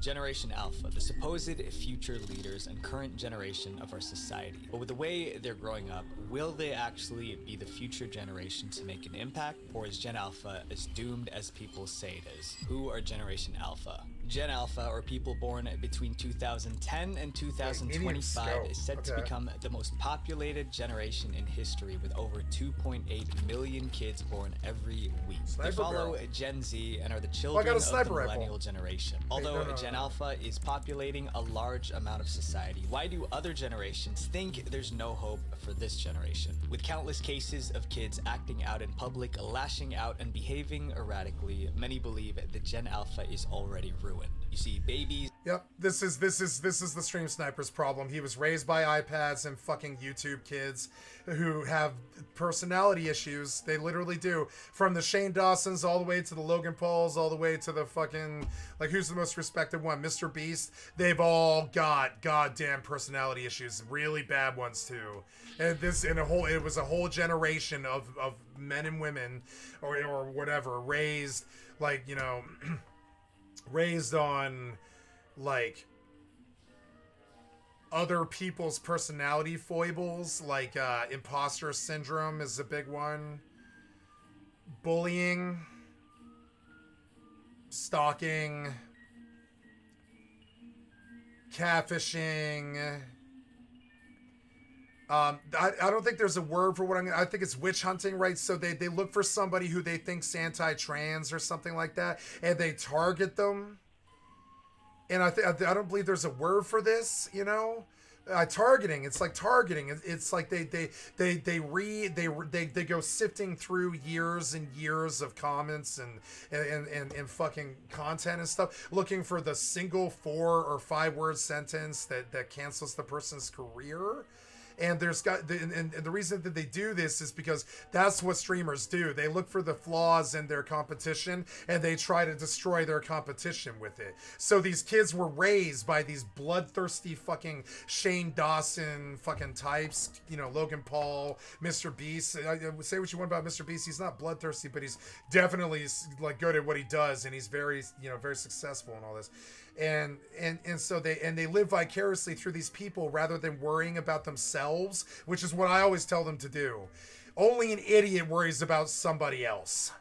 Only a confirmed, worthless, born loser, piece of shit worries about someone else's life and tells them like that their work is worthless or bullies them or like only piece of shit, worthless bullies take the time to go out of their own life's trajectory to go make some observation about someone else's life. Now, it's okay for somebody to just take a shot at someone else as if it's an opportunity shot, right? And they just see it as they're walking by and they're like, boy, you aren't really wearing any pants there, are you? You know, and they take a shot at you or something. He's like, what? I'm a nudist. Fuck you, right? Or whatever, right? And then you think, and I'm using an interesting example because I'm trying not to be like canceled, right? But so you're a nudist and you're walking down the beach and you have a shirt but no pants, right? And the person walking by, you're that person walking by if you're the iPad kid, because you're the person walking by, right? And you go out of your way to make a comment like, wow, you're no pants today, huh? But it's to trigger that person into being like, why, you don't like naked? Or whatever it is, why you don't like blank, right? And the other person's like, well, why? What do you care, right? And it's this immediate confrontation, right? And you know, and toddlers often throwing temper tantrums the second they're smart. And there's some word for it. It's trigger. Sorry, there it is. I was like I can't make the connection to the word, but their entire culture is based off of triggering people. Because they don't make up their own culture. They don't make up their own lives. They don't live their own lives unless they are the creators themselves, pretty much. They're either a follower or they're a creator, right? It sounds familiar, doesn't it? You're either a follower or a leader, right? But in this iPad kids culture, like you're either the follower who subs all the time, or you're the leader, which is, you know, the 0.000000001% of the time. It's a successful leader who actually is leading their culture and their fellow peers and stuff, right? But most of the time, it's reactionary culture where they're looking to trigger somebody into getting themselves canceled, right? And this is not helpful to the bully. This is not helpful to the trigger. The trigger is not helpful to the bully's response. The bully's targeting response is not helpful. And the victim is the worst part because they go insane. The victim goes insane. They're like, what? Wait. You made a comment about me being naked. Are you a nakedist? Right, and they go insane, and this is their whole culture. It's all based off trigger, and I've never understood it. It's like they want to spill. I mean, there was Shane Dawson telling them to spill the tea all the fucking time, so they could, like, you know, so that they could all basically blackmail and cancel each other. Right? It was a culture based around tell me your deepest secrets so I can cancel you and call you a piece of shit and get you canceled, and then we could all laugh at you while you fall from your fucking high cloud that you've been laughing at me and lording over me for 5 years on your stupid stream and all this, right? And it's like that culture, it wasn't helpful. Like now I go looking for people to make fun of. I admit that I do this. This is something that is a requirement for me as the leader streamer. It is a requirement for me to go point the foibles out of all the people on YouTube. It is a requirement for me. I feel that it is a requirement for me. If you are a Lego stop motion artist, you should still care about what Lego stop motion artists do on YouTube and troll them and tell them that they're idiots and tell them that they're ruining the culture and all this stuff. It's just what goes along with having a passionate art form or hobby or lobby or something, right? And so, yeah, and that's all I really have to say about this. It's just like, you know, passionate art form kind of thing. It's like yeah. I think I said. I'm sorry. I'm a little bit like teachers are here. begging parents to do something because their kids barely scrape by in school. Time and time again, we hear about just how doomed Gen Alpha is. But where are these horror stories coming from? And what makes Gen Alpha so different from all the generations before them? The short answer, the internet. The rise of iPad kids. When you think of a kid in today's day and age, how do you picture them? Most of you probably had an image of a kid with an iPad in their hands, right? That's because Gen Alpha is not only the youngest generation, but also the most technologically dependent one. Generation Alpha was raised by screens, whether by TV, a computer, or the infamous iPad. With almost 80% of kids owning an iPad or another version of a tablet, you can't deny the nickname that many call this generation, iPad kids. This is what happens when mom and dad take away an iPad from 2-year-old Ashlyn Brooks. No, yeah, like you are breaking that girl's world in half, and it should be considered child abuse. Not the fact that she's that addicted to the iPad. That's the culture that caused that to her.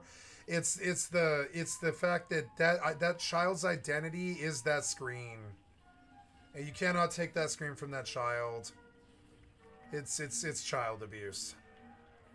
It's like if you go and you train a kid to be a horseback rider for 7 years, and then you tell them that they can't do it anymore or something. That's just basically child abuse. It's the same sort of thing. It's like, don't take the biggest thing in the kid's life away from it.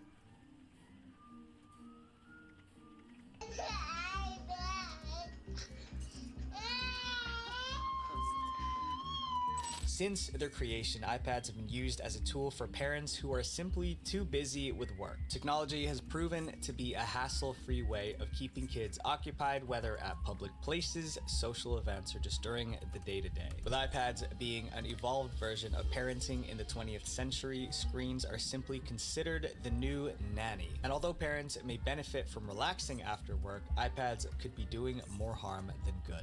It's gotten to a point where Gen Alpha is entirely reliant on their devices, growing a digital addiction that they cannot seem to stop. In 2012, a 3-year-old boy was kicked off an Alaskan Airlines flight from Seattle because of the extreme temper tantrum he threw after getting his iPad taken away. The kid had been playing with a tablet before takeoff, but when planes ascend, all devices were asked to be turned off, and this one iPad was no exception. But when flight attendants tried to get the kid to turn his tablet off, he started to wreak havoc. The child began a raging outburst, hitting his head against the roof of the plane and desperately begging for his tablet back. His family tried to calm him down and buckle him in so that they could take off, but no one was able to control him. Things got so bad that the pilot had to turn the entire plane around on the runway. The boy and his entire family was escorted off the flight, causing them to miss their vacation to St. Martin Island. And this was over 10 years ago, at the start of the iPad kids generation. Since then, Gen Alpha has grown more attached to their devices. Social media has become a part of their day-to-day routines, for better or for worse, and it's caused kids to become addicted to the internet. And the stay-at-home crisis that happened in 2020 only made things worse. Kids were locked indoors and were unable to get any sort of social interaction from other peers or teachers. Gen Alpha was treating technology like a full-time job, devoting 40 hours a week to using it. With social media being accessible to anyone, internet usage was at an all-time high. They couldn't go out to play because of restrictions, so the only way they could get any form of contact with the outside world was through their devices. Gen Alpha was going through critical development phases during the stay-at-home crisis. The online world became their new reality because it was all they knew.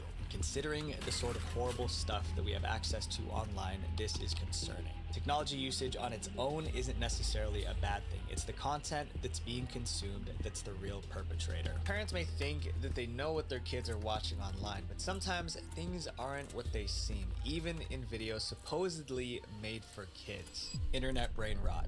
You might have heard of the term brain rot. Popularized by social media, brain rot is the term that internet users have created to describe those lacking proper socialization and are obsessed with digital content to an unhealthy level. Oh God, bro, Gen Alpha content's some of the most incoherent brain dead I've ever seen in my life, okay? Like, I can physically feel my brain cells frying every second I spend watching them. Level 100 Gaiat. Ice Spice Riz W Riz Gaiat. You've Gaiat to be rizzing me in Ohio at 3 a.m. When you think about brain rot, Gen Alpha tends to be the usual demographic that comes to mind. That's because the internet has been their primary means of interaction with the world since they were born. Brain rot content can also be identified by the constant usage of internet slang, overly bright colors, and attention-grabbing content. I made fun of somebody today. They called me. I forget the words they said. It was like I was trolling some dude who attacks our corp all the time, and I got him to fess up as to why he was acting that way in front of like 60 people. It was kind of crazy, and he called me like a something about Ohio Riz something or another. He called me like an Ohio Riz something or another, and I was like, I don't know what you just said. And there was like 10 LOLs. And I was like, I don't know if they're laughing at me or him, and I hope it's at him. Because I have no idea what the fuck you just said. Like, no idea what the fuck you just said. I'm terminally online, and I don't know what you just said.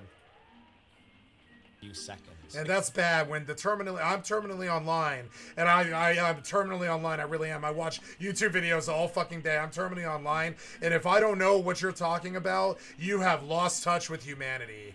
You are gone. Your skibbity toilet gone. You're flushing down the skibbity toilet. A key example is like that. Popular kids media like Skibbity Toilet that seem to capitalize. Yeah, you're like trust me, like you're too far gone.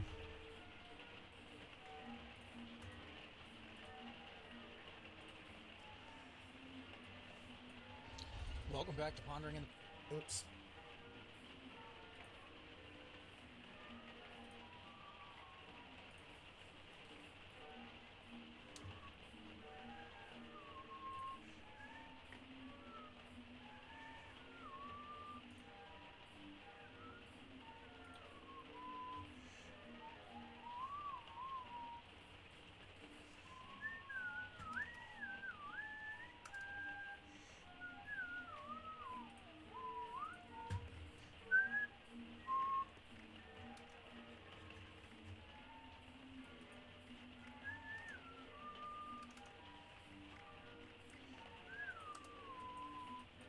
How would you sell? Sell, damn it. Oh, right, because I'm on the microphone.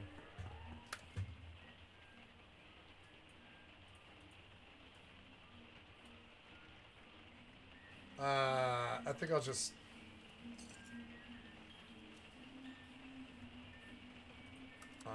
my fucking headphones are dying. God damn it, stim packs are a fucking problem. I need super duper. I mean, I'm just gonna scrap this now.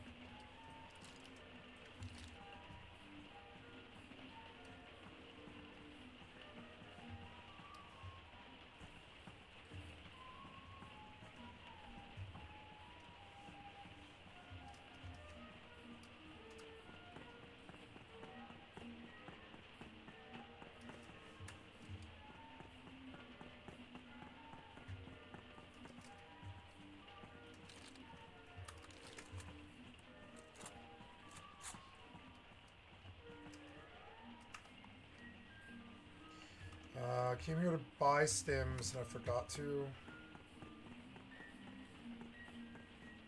Oh, wait.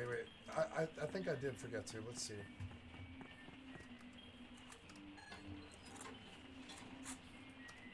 Yep, I did. Is that enough? I don't think it is.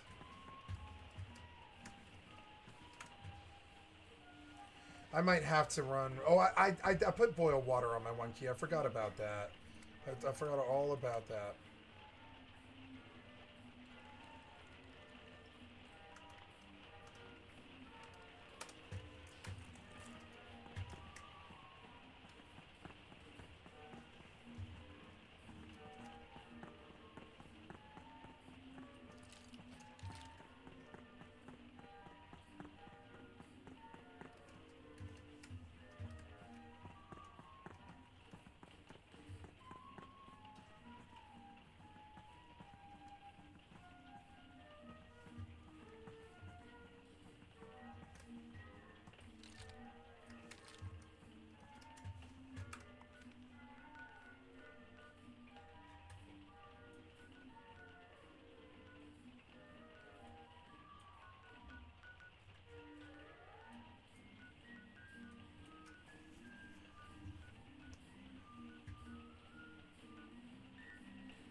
AVR medical. I'm just thinking about other stuff that I need to do. I need to get to the rusty pick.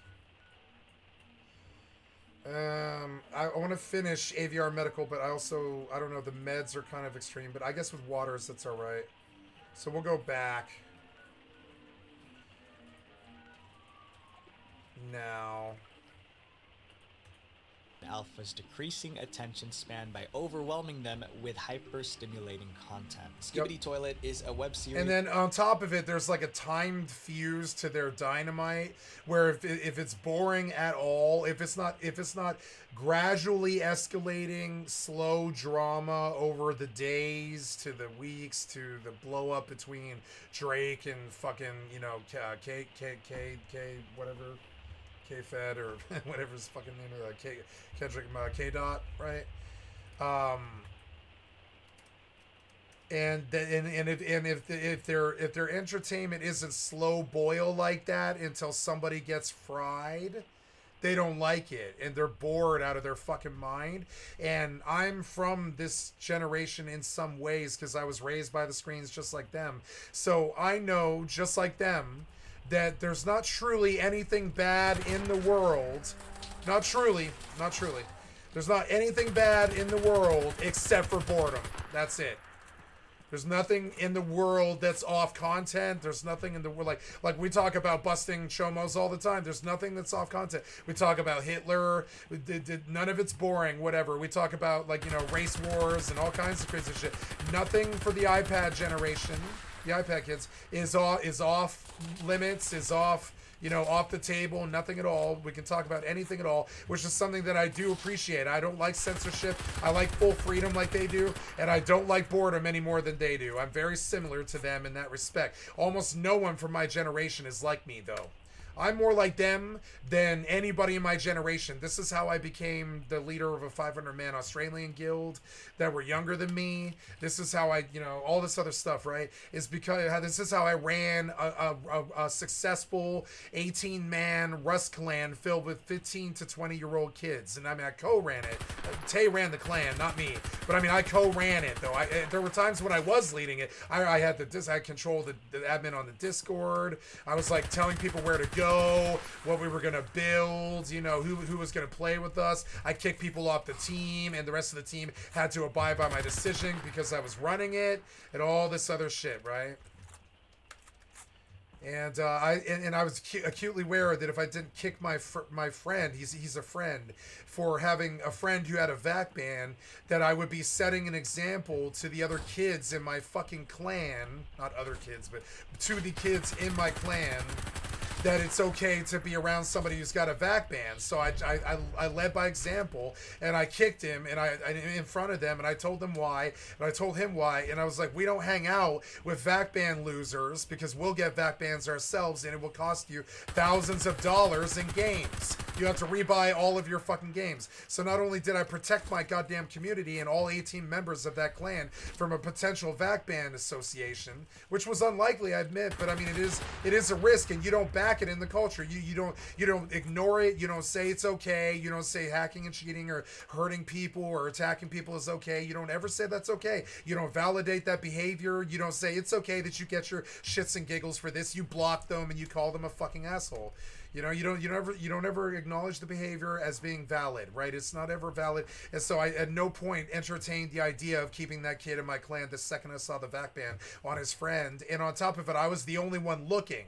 I was the only one looking at it because I was the only one actually leading the clan towards victory. Now, I wasn't leading us towards raids or anything that people consider to be Rust's success because I don't care about raids, right? But I was trying to build a wonderful community, and the only rule was you had to have a good heart. But a bunch of them didn't. Bunch of them really didn't. Some of them did not. Like, there was about five of them that genuinely did not have good hearts. I liked the ones that did, but I didn't like the ones that didn't. And so, you know, and the only reason I bring this up is it's weird for an ex-raid leader from World of Warcraft to be running a fucking Rust clan, but I mean, I needed it. I needed another game. I needed some place to go. It was the WoW Exodus. I needed some game that challenged me more than WoW. I needed friends that didn't sound like angry, shitty boomers like me. I needed like people who had been raised by the screen like me, and almost nobody in my generation was raised on the screen. Believe it or not, they were lucky to sit down after school, get maybe 3-4 hours a night on the Super Nintendo or the Xbox 360 or the whatever. None of them were clocking 12-hour days by the age of 12, 13. Right? Like by the age of 13, I would scrape up like money, or I would beg my parents, and I would get them to go rent. They would not buy me a Super Nintendo, so I would have them go to Blockbuster, shell out $100 deposit on a and this was a lot of money in the 1990s. That's a lot of money in the 1990s. I had them shell out $100 deposit and pay a $35 rental fee, and then I would call my friends over from Friday afternoon until Sunday night. I'd be like, "You want to have a weekend sleepover?" And they're like, "Weekend sleepover? Yeah, dude, 3 days. Friday night," and then you lay out the schedule. South Park made fun of this once on the Okama GameSphere episode. And I used to hit my friends up like this. I would call them on the phone when I was like 12. I'd be like, "Hey, you want to have a weekend sleepover?" And they're like, "Weekend sleepover? Yes," because they all know what that means, right? You come over after school at 4:30 in the afternoon. You dose up on grape soda, Pop Rocks, and like Jolly Ranchers, and you play Super Nintendo multiplayer, Super Nintendo stuff like Mortal Kombat, Street Fighter,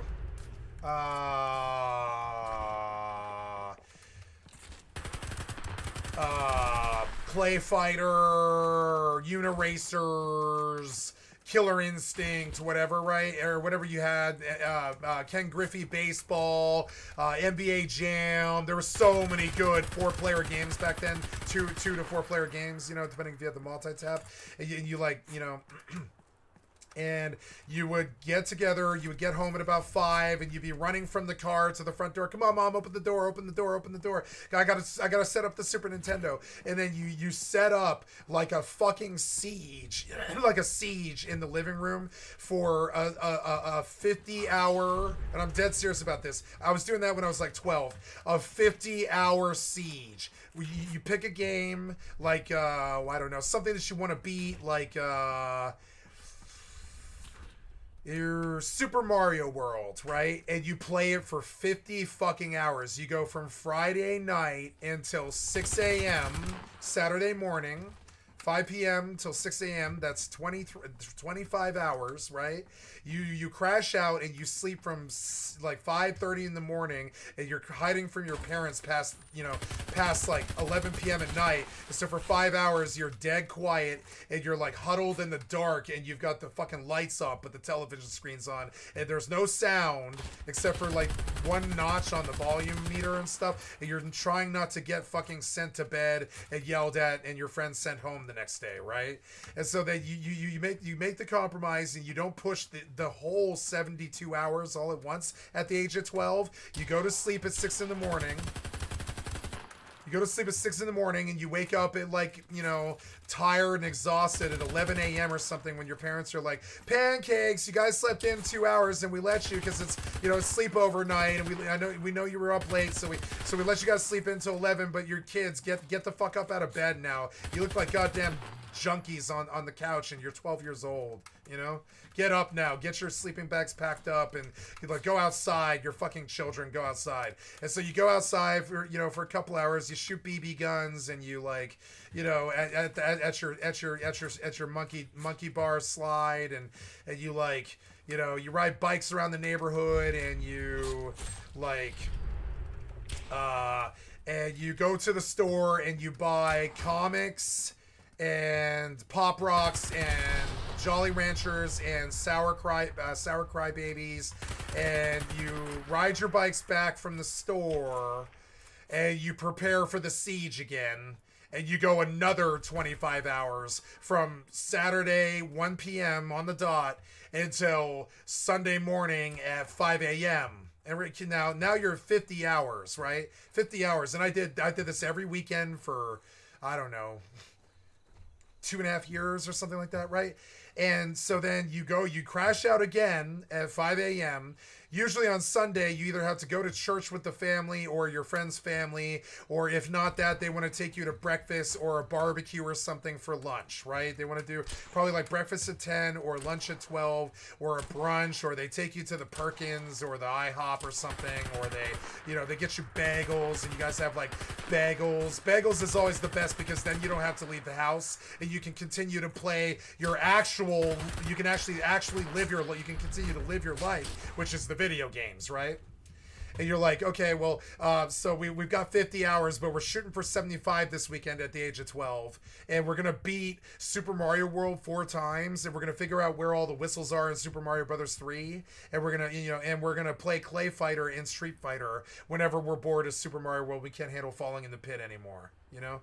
And then so you go at it on Sunday. You eat lunch with the family because Saturday they let you just have fun, but Sunday they want you for family time and stuff. And so then you're finally done at like 1:30 in the afternoon, and you're like in your church blazers, or you're like fucking you're like exhausted because you ran around during lunch. After lunch you got to run around for 2 hours in the playground or the playground at the McDonald's, or the park or something like that. They take you to the park and they work you like working dogs until you're exhausted because they know you won't sleep if you don't.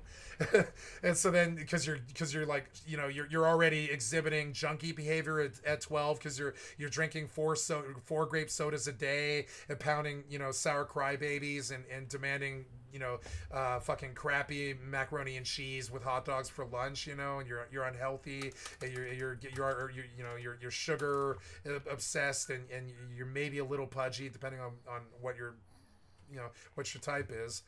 And Sunday,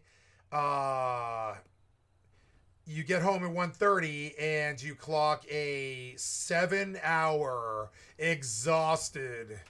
Oh my god, I'm sunburned. I've got grass stains on my knees from Sunday playtime during lunch, and I crashed off the sugar. Later on in a few years it'll be methamphetamine and monsters and stuff, but right now it's sugar, and I crashed off the sugar at about 4:30 in the afternoon, and my eyes are like this, but I'm still playing Street Fighter 2 with you at 7:30 at night on a Sunday, and we're at 81 hours.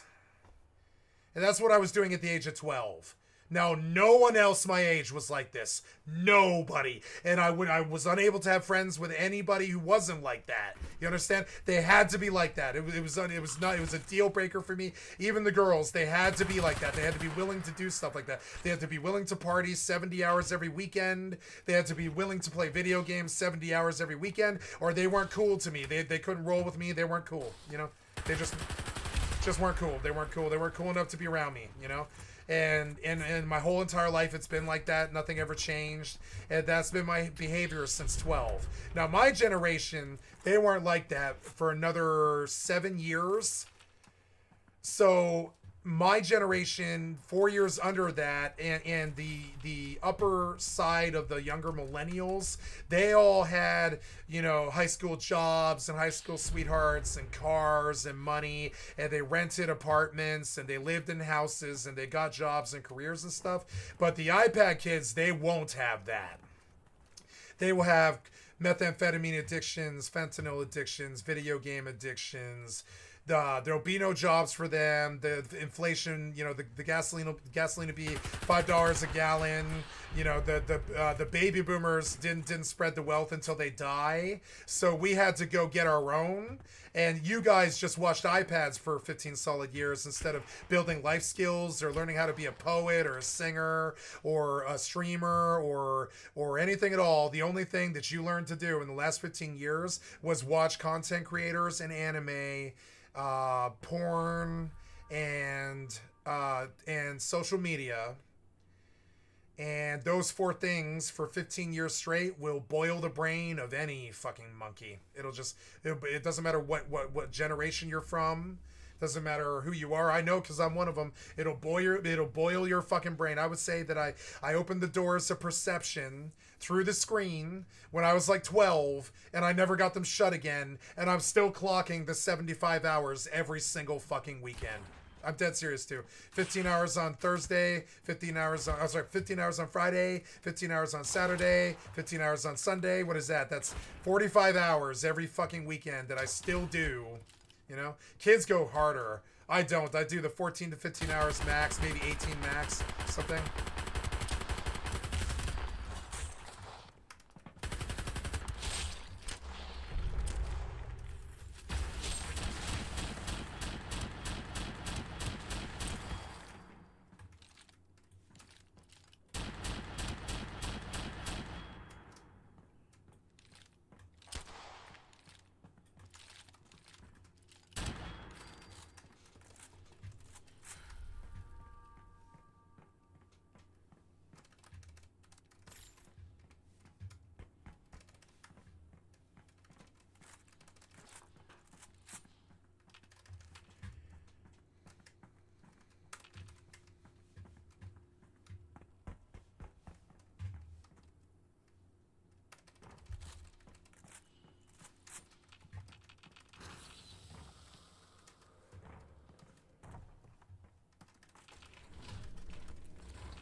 Oh, that's not appropriate level. Oh, fuck. Did I break it? No, that okay, that's 17 damage. Sort by damage. Short double barrel shotgun, good. Okay. Somerset special is still 50 damage. It's still a really good weapon for killing things. I'll have to remember that. That's not that one's better, but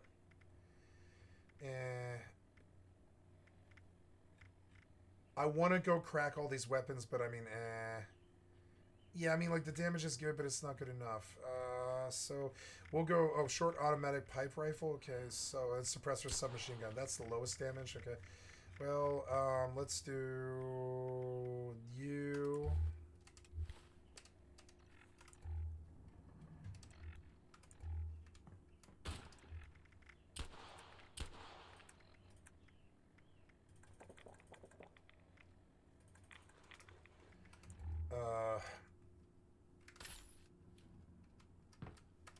I have mutated and gained the what?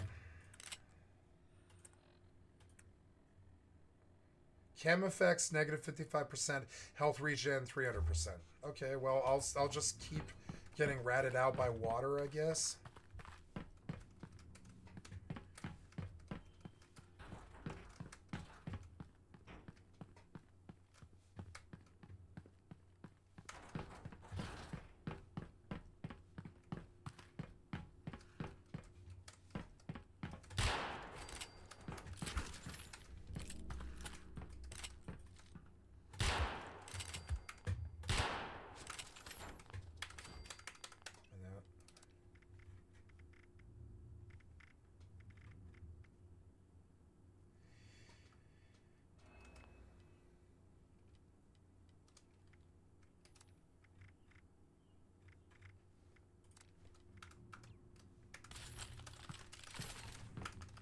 I should have modded this shotgun. I hope there's like a weapon in here, or a weapon bench in here.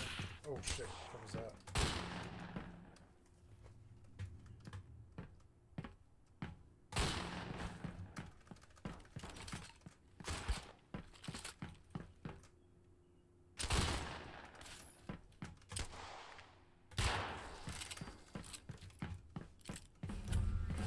Yeah. Ooh, I like the healing factor thing. I'm gonna keep it. Did I get a perk pack? Oh, I didn't.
Install the T-type fuse. Oh, I see. Okay.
Can you get achievements in custom mode? I can't remember.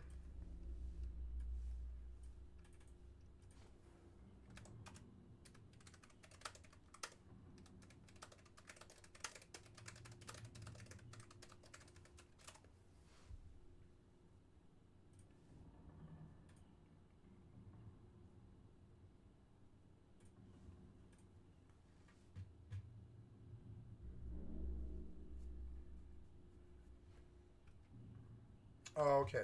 So we can't do custom. That's okay.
I'm thinking about co-op playthrough coming up and all the stuff that I want to do in it. Sorry, it's just like kind of like taking my brain away from what I'm doing. I'll start thinking about what I'm doing. I'm sorry.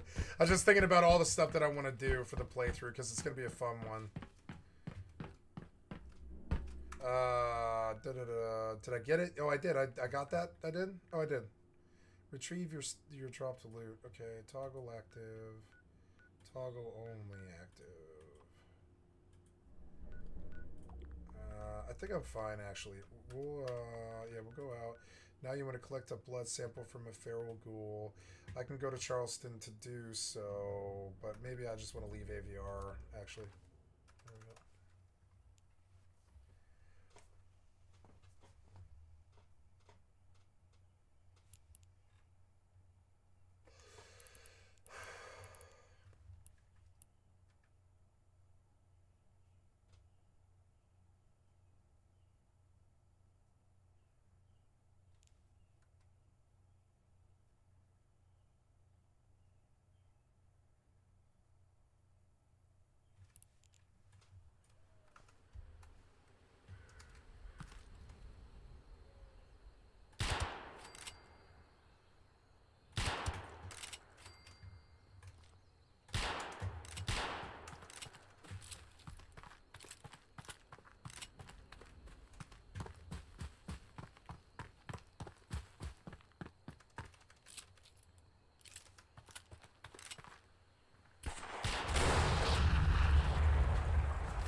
damn it.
Damn it, I need a...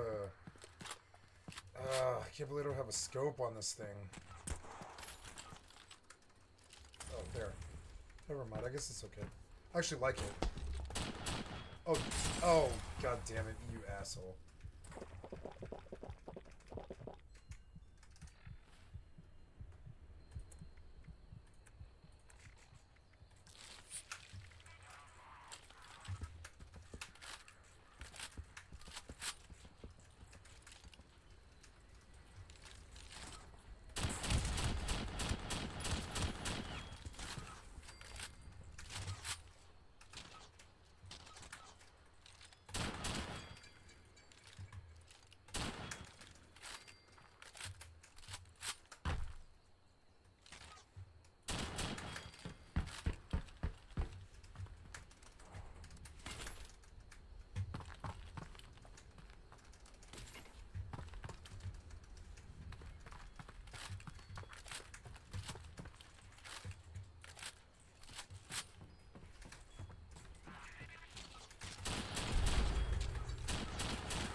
That sucks.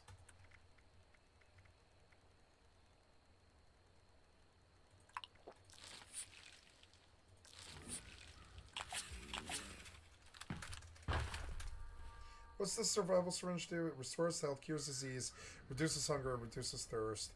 Melee damage, okay.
Fuck, I'm out.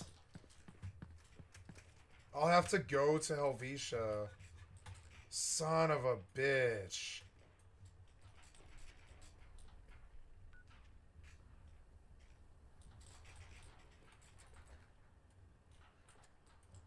Helvetia is not that bad from Slocum's show at all. I think I'll have to go to Helvetia. It's fucking annoying. Where was that other wood? I mean, I can't remember.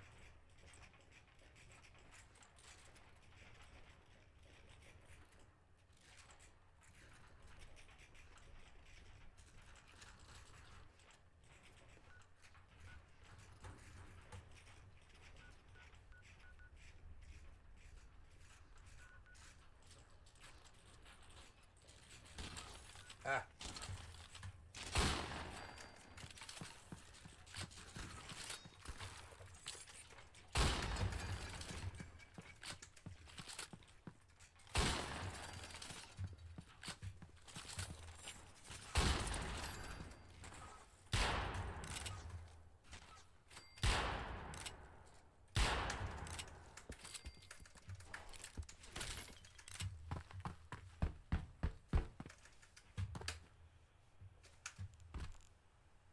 On YouTube that features a variety of models from games like Gary's Mod and Counter-Strike as they battle in a raging war. The two sides are singing human-headed toilets, which are called skibbity toilets, and humanoids who have human bodies but items as their heads, like cameras or TVs. The series was created by a man named Alexei Gerasimov. It first premiered on YouTube in February of 2023. Since the first episode was released, the channel had gained over 40.6 million subscribers and has over 15 billion views to date. Each episode features the skibbity toilets and other characters engaged in full-on conflicts, animated in the most obscure and dramatic ways. There's never a dull moment in the videos, which to Gen Alpha is the exciting part. On the surface level, this might just seem like out-of-the-box wacky content for kids, but the harsh reality of it is that skibbity toilet could be damaging to children. With the constant overstimulating content, kids get used to hyperactivity, making everything else feel mundane. This can cause irritability, a low attention span, and a lack of patience since kids are now so used to hyperstimulation. Parents have long since been concerned with whether or not skibbity toilet is appropriate for their kids to watch, and it even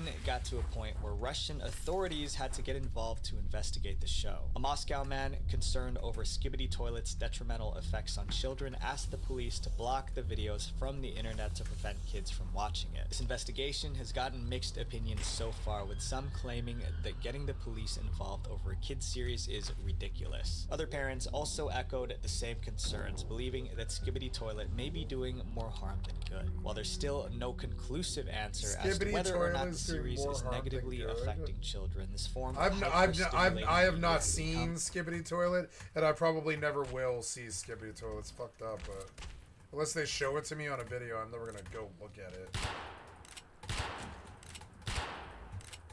It's not that I don't like it or don't want to see it. It's that I don't need to see it, you know? It doesn't mean anything to me.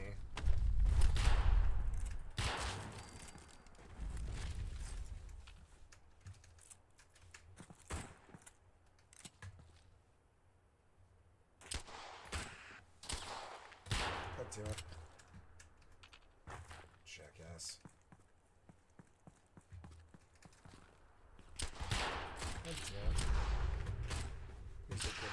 My god, this guy's moving so crazy. What the fuck was that? What was that?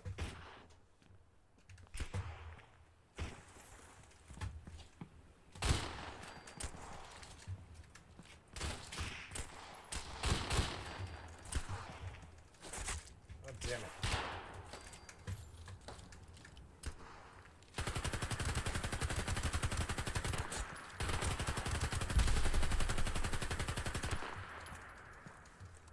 Ah! Ah!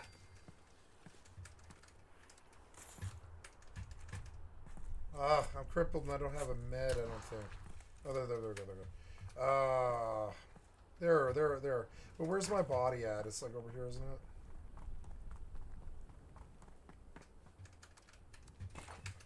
I have to go in. I have to go pee.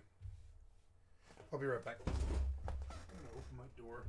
The sun came out after it rained. It's beautiful. Might be nice and warm today, actually.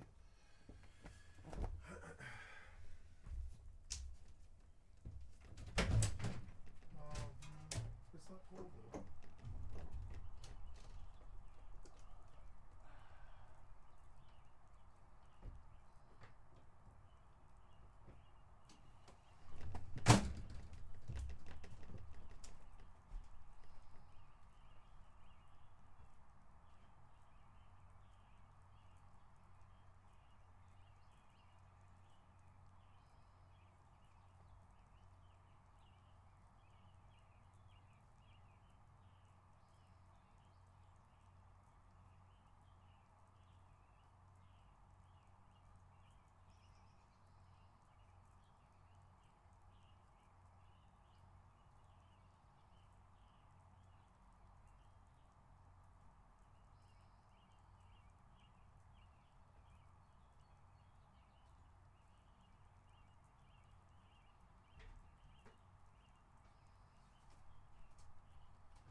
Parents are becoming increasingly worried that their kids are becoming like zombies because of this kind of content. Another popular kids show is Cocomelon, which is usually targeted toward babies and younger children. Cocomelon has become one of the most famous kids shows and has been a go-to entertainment source for parents to show their kids. But in recent months, the once favorable reputation of Cocomelon has completely shifted because now parents are starting to discover a correlation between their kids' behavioral issues and the show. On December 26th, 2021, TikTok user It's Mama Bell posted a video that raised some serious concerns about Cocomelon. The text on the video said that she had just switched from showing her kids Cocomelon to a YouTuber called Miss Rachel, and that prior to switching, her children would just sit in front of the TV like zombies. In the comments, countless moms agreed with her, saying that Miss Rachel, who is a YouTuber who focuses on educational content, was much more beneficial for their kids. More and more parents realized that their kids were becoming addicted to Cocomelon to the point where they wouldn't be able to move away from the screen, and they weren't learning anything from the show either. The show focused solely on keeping the children's attention with bright colors, repetitive songs, and fast jump cuts, all of which are tactics that the show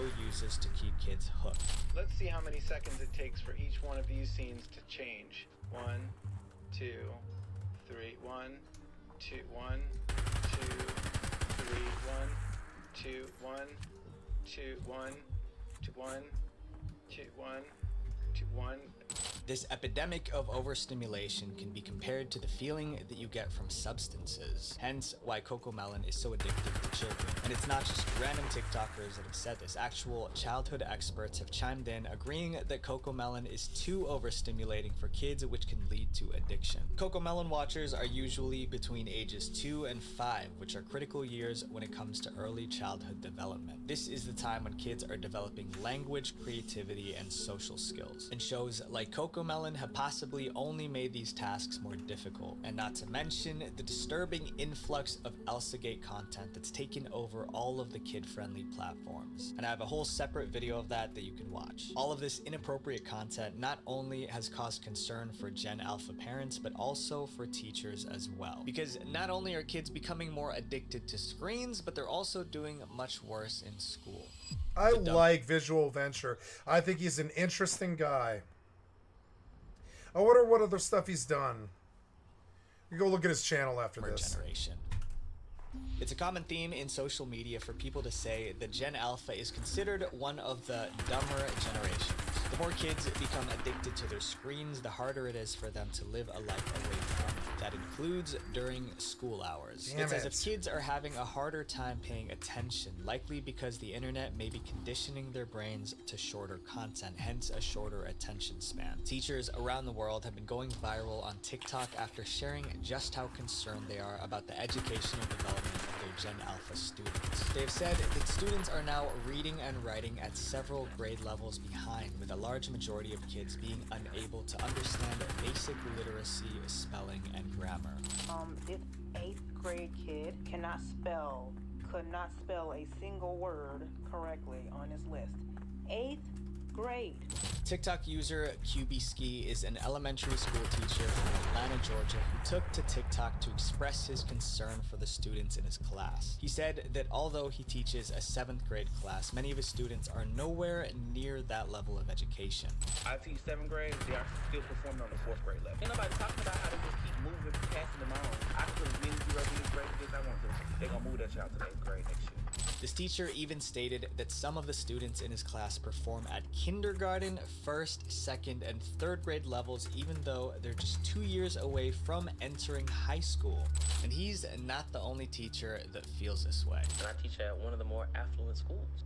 When I tell you that these babies cannot read, they cannot write, and they cannot comprehend, I'm not being funny. No. I'm being dead serious. When it comes to high school kids, it's I keep hitting them read some books, and I'm sure they get that from everybody. And books aren't a tablet or video games, but I mean, if you want to make it through this life, you better get to reading. I'm dead serious. You better get to that library, start looking for authors you've never read before in fields that you're interested in. But if you want to make it through this fucking life, get to reading some fucking books. I'm dead serious. There isn't shit for information on the internet at all.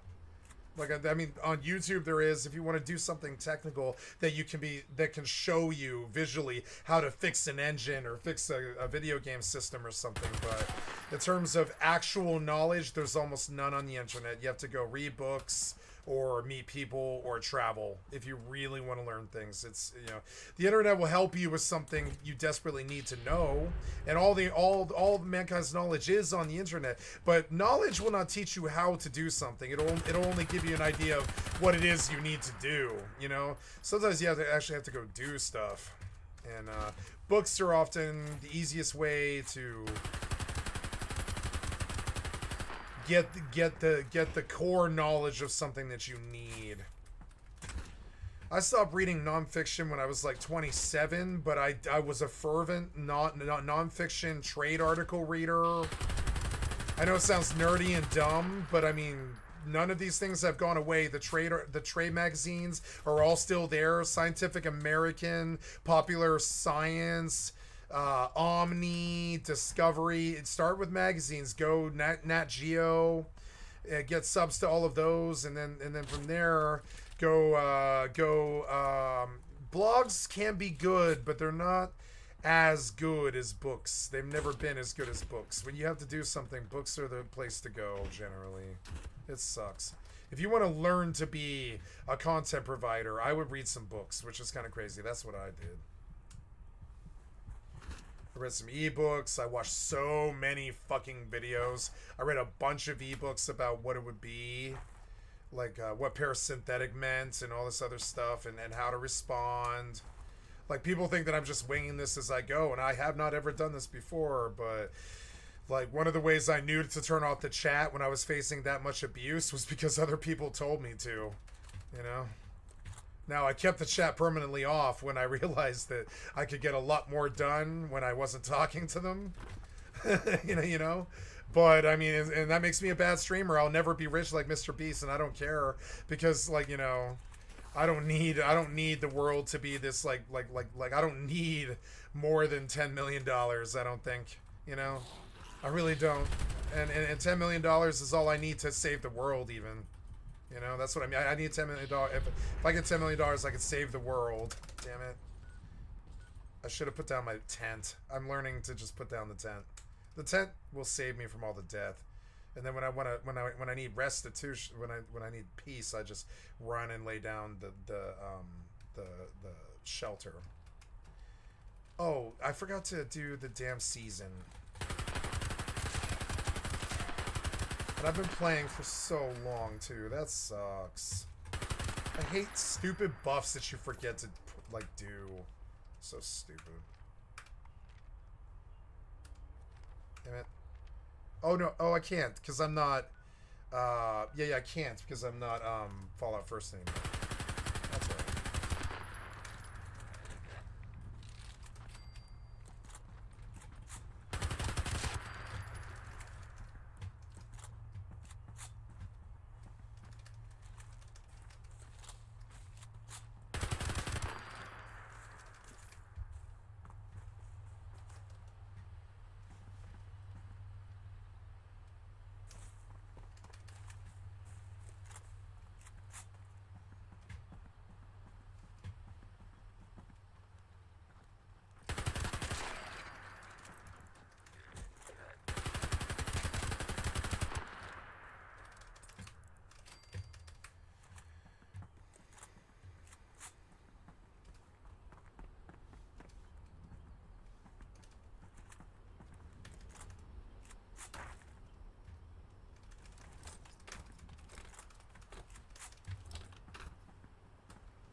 I'm gonna play Fortnite after this.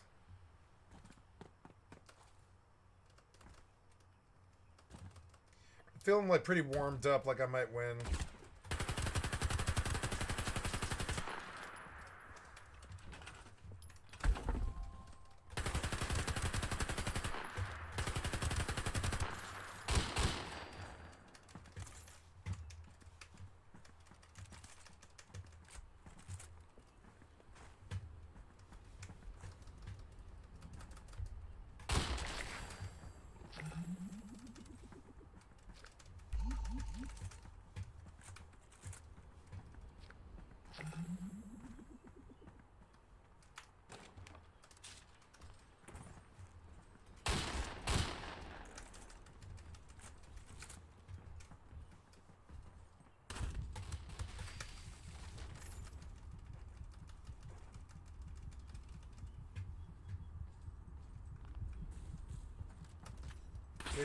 They drop no stim packs. It's so annoying. I see how the tent pretty much gets you around the stim pack thing, because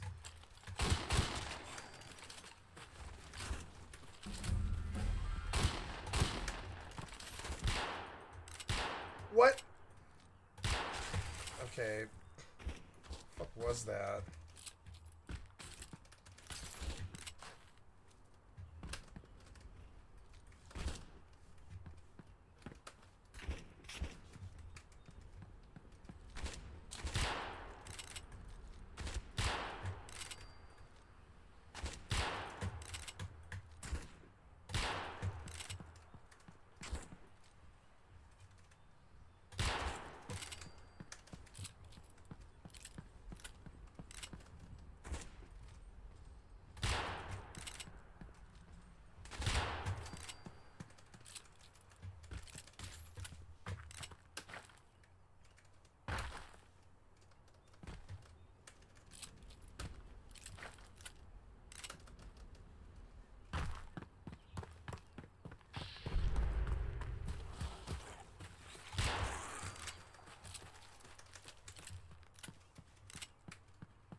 I love it. I love how their heads are really big. It makes headshots so easy.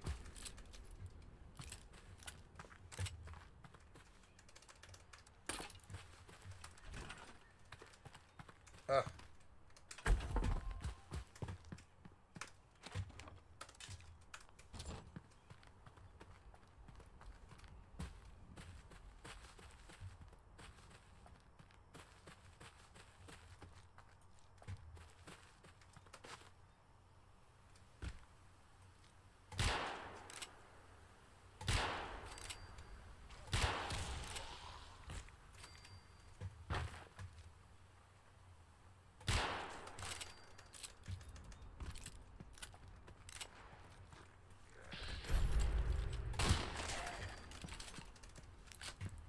don't like the double barrels. Really too fast.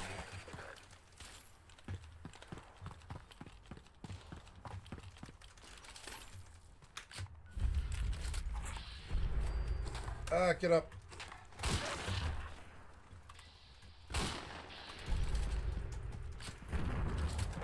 Ah.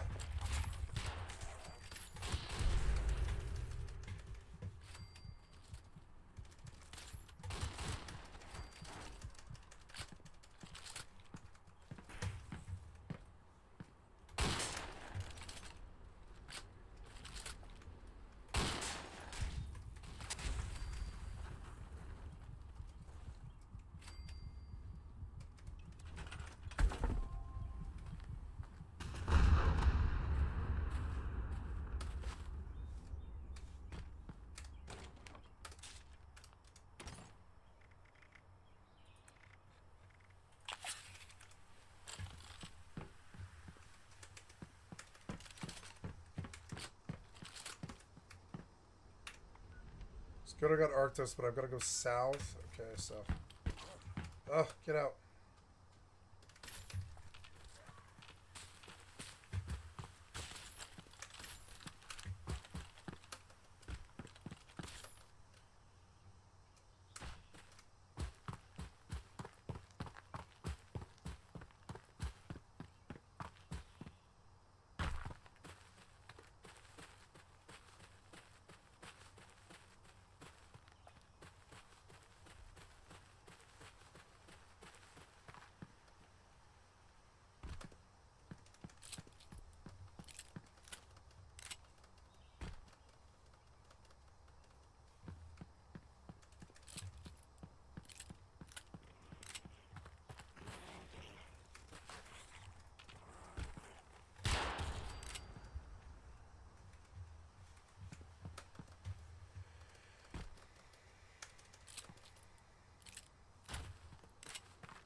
Ugh. No.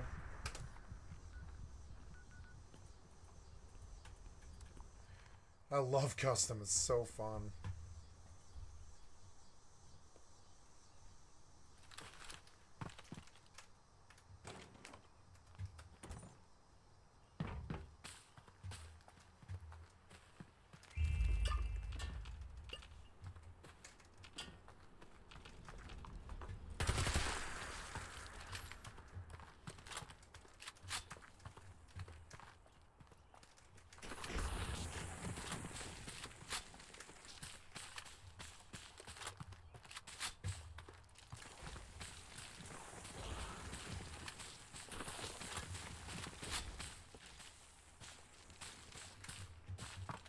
Interesting sound on the footsteps here. Goddamn stun.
God damn it.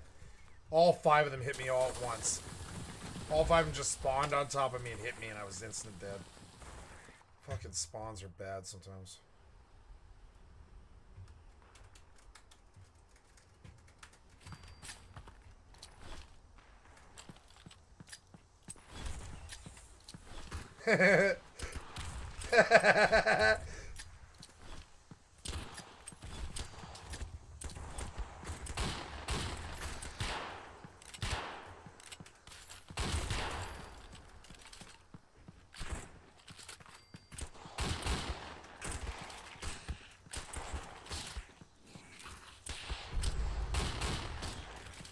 God damn it.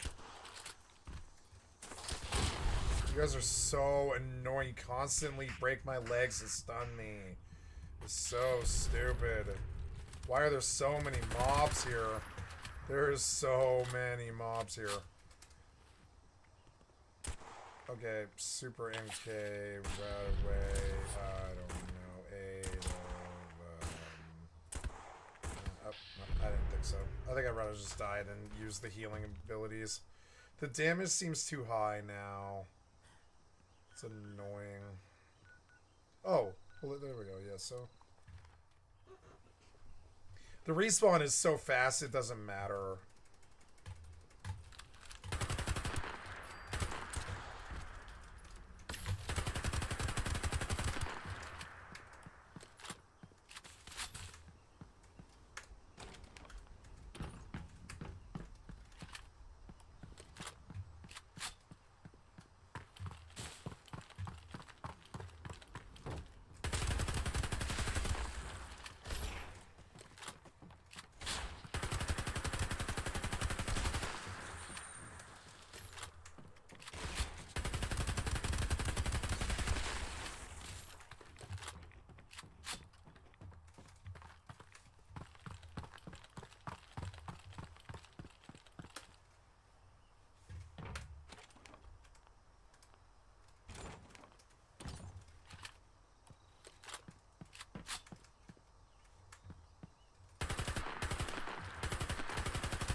Damn it, I'm on the wrong side of Helvetia.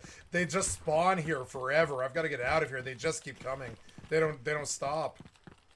They just keep spawning. 10 in, 10 in, 10 in, 10 in. Just over and over. They don't stop. Like, they just keep coming. They're like... Usually it stops for like 45 seconds, but here it just keeps coming. God damn it.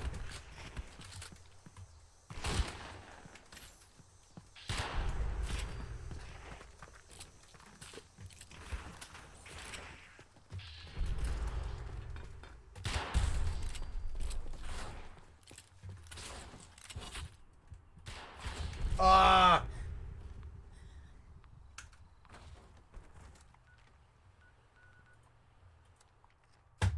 Fucking dick.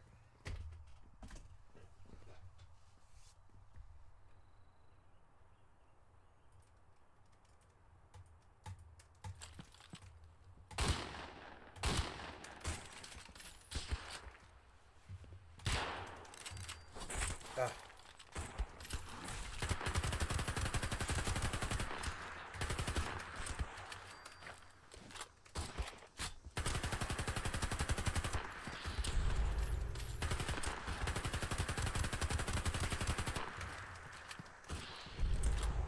Fucking annoying.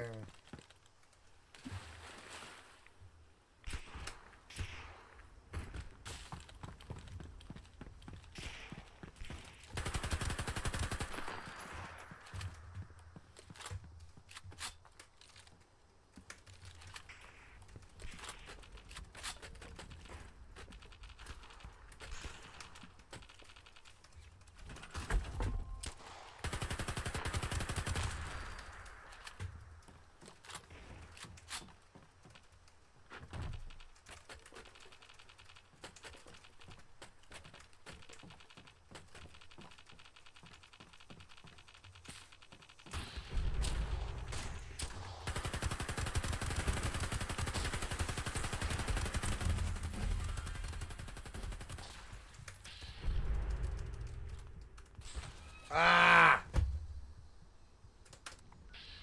Fucking looting sucks so much dick. Why did you make the looting so fucking bad in this really good game? You always make the looting bad. Even EVE Online has bad looting. Fix the fucking looting in 24, you fucking idiot developers.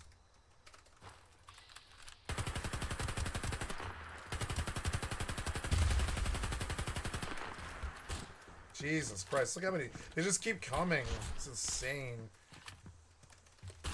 The damage is too high. That one hit did half my bar. What the fuck? Like, you're all blasting me with shotguns. What the fuck?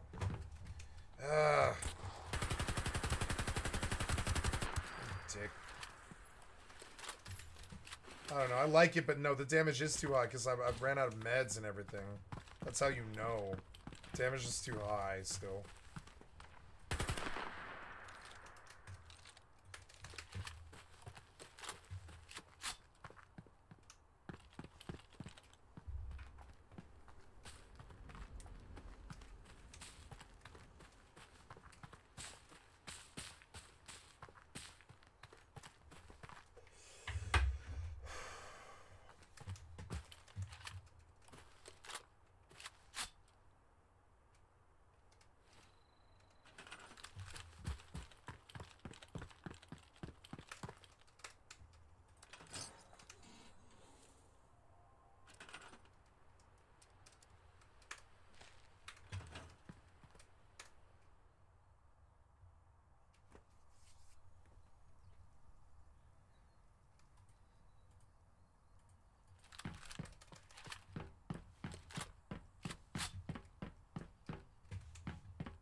Oh, I came to cook? Yes, I did. Oh, no, I didn't come to cook. I came to go somewhere where there's water where I won't be harassed, which is like... I mean, it's not that. It's... Probably Oregon Cave to, or no, well, Tyler County. Yeah, probably Tyler County will do it. Yeah, Tyler County will let me. I think. It'll be hard. No. I think it's gonna be Flatwood, or the Wayward, I mean. Yeah. Much better because the creator, Cool Nace, aka N, said that her 10th and 11th grade English students were only capable of performing at a 6th or 7th grade reading level despite being in their upper years of high school. And other sources continue to claim that Gen Alpha kids don't only have poor learning skills, they have poor behavior too. Young students misbehaving in the classroom has become the new norm, and when teachers like N try to discipline them properly, it doesn't work out. My principal told me you can't do that in Georgia. They have completely taken discipline out of education at this point, especially in Georgia. You cannot use the grade book to implement any kind of discipline or any kind of enforcement with students. And that is going to be the ruin of our kids. But it's not just attention disorders that are at fault here. The internet has also given Gen Alpha a golden ticket when it comes to cheating their way through school. ChatGPT. AI tools like ChatGPT can easily help kids finish their homework in seconds. The shift has reduced the emphasis on work ethic along with valuable life skills like critical thinking and communication. Without these skills, Gen Alpha has become prone to all sorts of influences, because since they are so conditioned to only look at the surface level, they take most of what they see on social media as the truth without researching for themselves and questioning it. Everything they see online is immediately taken as a fact, which is detrimental to these young, impressionable kids. And companies half the shit online is not true. Targeting a demographic that they shouldn't be. Kids. The gullible generation. Anywhere you go on the internet, you are destined to run into an advertisement. Whether on the TikTok shop or just casually scrolling on social media, marketing has evolved from billboards and newspapers to scrolling on your phone. Adults are able to understand what an organic piece of content is versus I did not paid come here promotion. for this. But young kids are less perceptive of this. They use viral trends as guidelines for what they should or should not like, even if it's not meant for them. As kids consume more online content, including advertising, they're being influenced to buy products that are just not made for them. We see this happening all the time. See, like, this stuff doesn't work for me because I come from an era that didn't even have internet, right? Like, you have to, if you, like, you might know about a product if you watch the commercial. Ooh, shit. Why are they purple?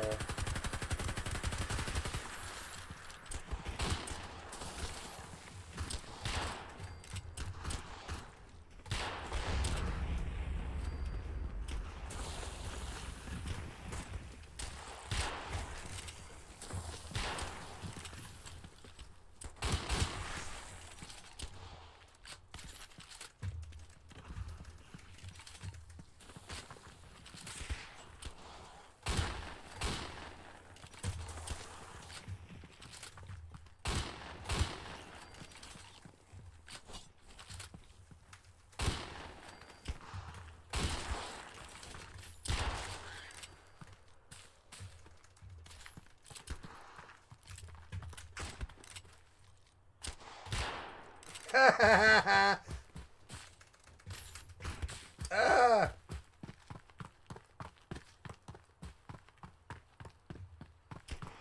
Oh.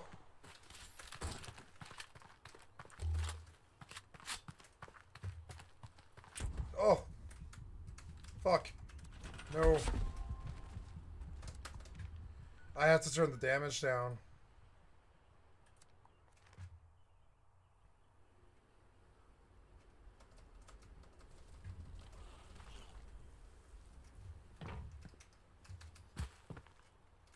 Fuck, I think I lost a bunch of fucking scrap. That sucks. Oh well. The damage is too high. I have to reduce it. Fucking annoying. Especially due to the rising influence of TikTok. But they aren't alone. Millennials and older generations drive forward these trends and make them mainstream on social media, one product being the infamous Stanley Cup. Drawing screams of excitement and tears of joy. This year's hottest status symbol and most coveted holiday gift is the Stanley Tumbler. This tumbler cup has become the reason for multiple news headlines and heavy in-person lines as early as 4 a.m. And because it's so popular, people are willing to go to the ends of the earth to get one. Although this is the new craze, if you want to get your hands on one, it won't be cheap. The Stanley Tumbler will run you back around $45 USD, with limited edition cups costing even more than that. This cost is pretty hefty for a water bottle, and it's definitely not one that everyone can afford, but there are consequences if you can't pay for one. Ohio mom Dana Motika went viral on TikTok, posting how her 9-year-old daughter was bullied for bringing a less expensive look-alike to school. Dana had bought her daughter a $10 Stanley look-alike from Walmart as a gift for Christmas. Her daughter brought the cup to school after Christmas break, only to come home upset because kids in school were bullying her. The sole reason, because her Stanley Cup was fake. Over the break, multiple girls in her grade had gotten real Stanley Cups as presents, and they were quick to call out Dana's daughter for her dupe. They said that hers was not as cool and made fun of her because of it. To us, it might seem wild that a young girl is being bullied over not having an expensive water bottle, but for Gen Alpha, this is their new reality. Gen Alpha has become possibly one of the most materialistic generations ever. With so much advertising being shown at their young eyes, these kids feel the need to buy everything they see, or face the fear of not fitting in. And it's not just Stanley Cups that have proven this. Earlier this year, the beauty retailer Sephora made headlines after multiple story times about Sephora 10-year-olds went viral on TikTok. Viral clips have been going around of kids going in Sephora making a big mess. During this trend, dozens of people flooded the TikTok For You page with their own personal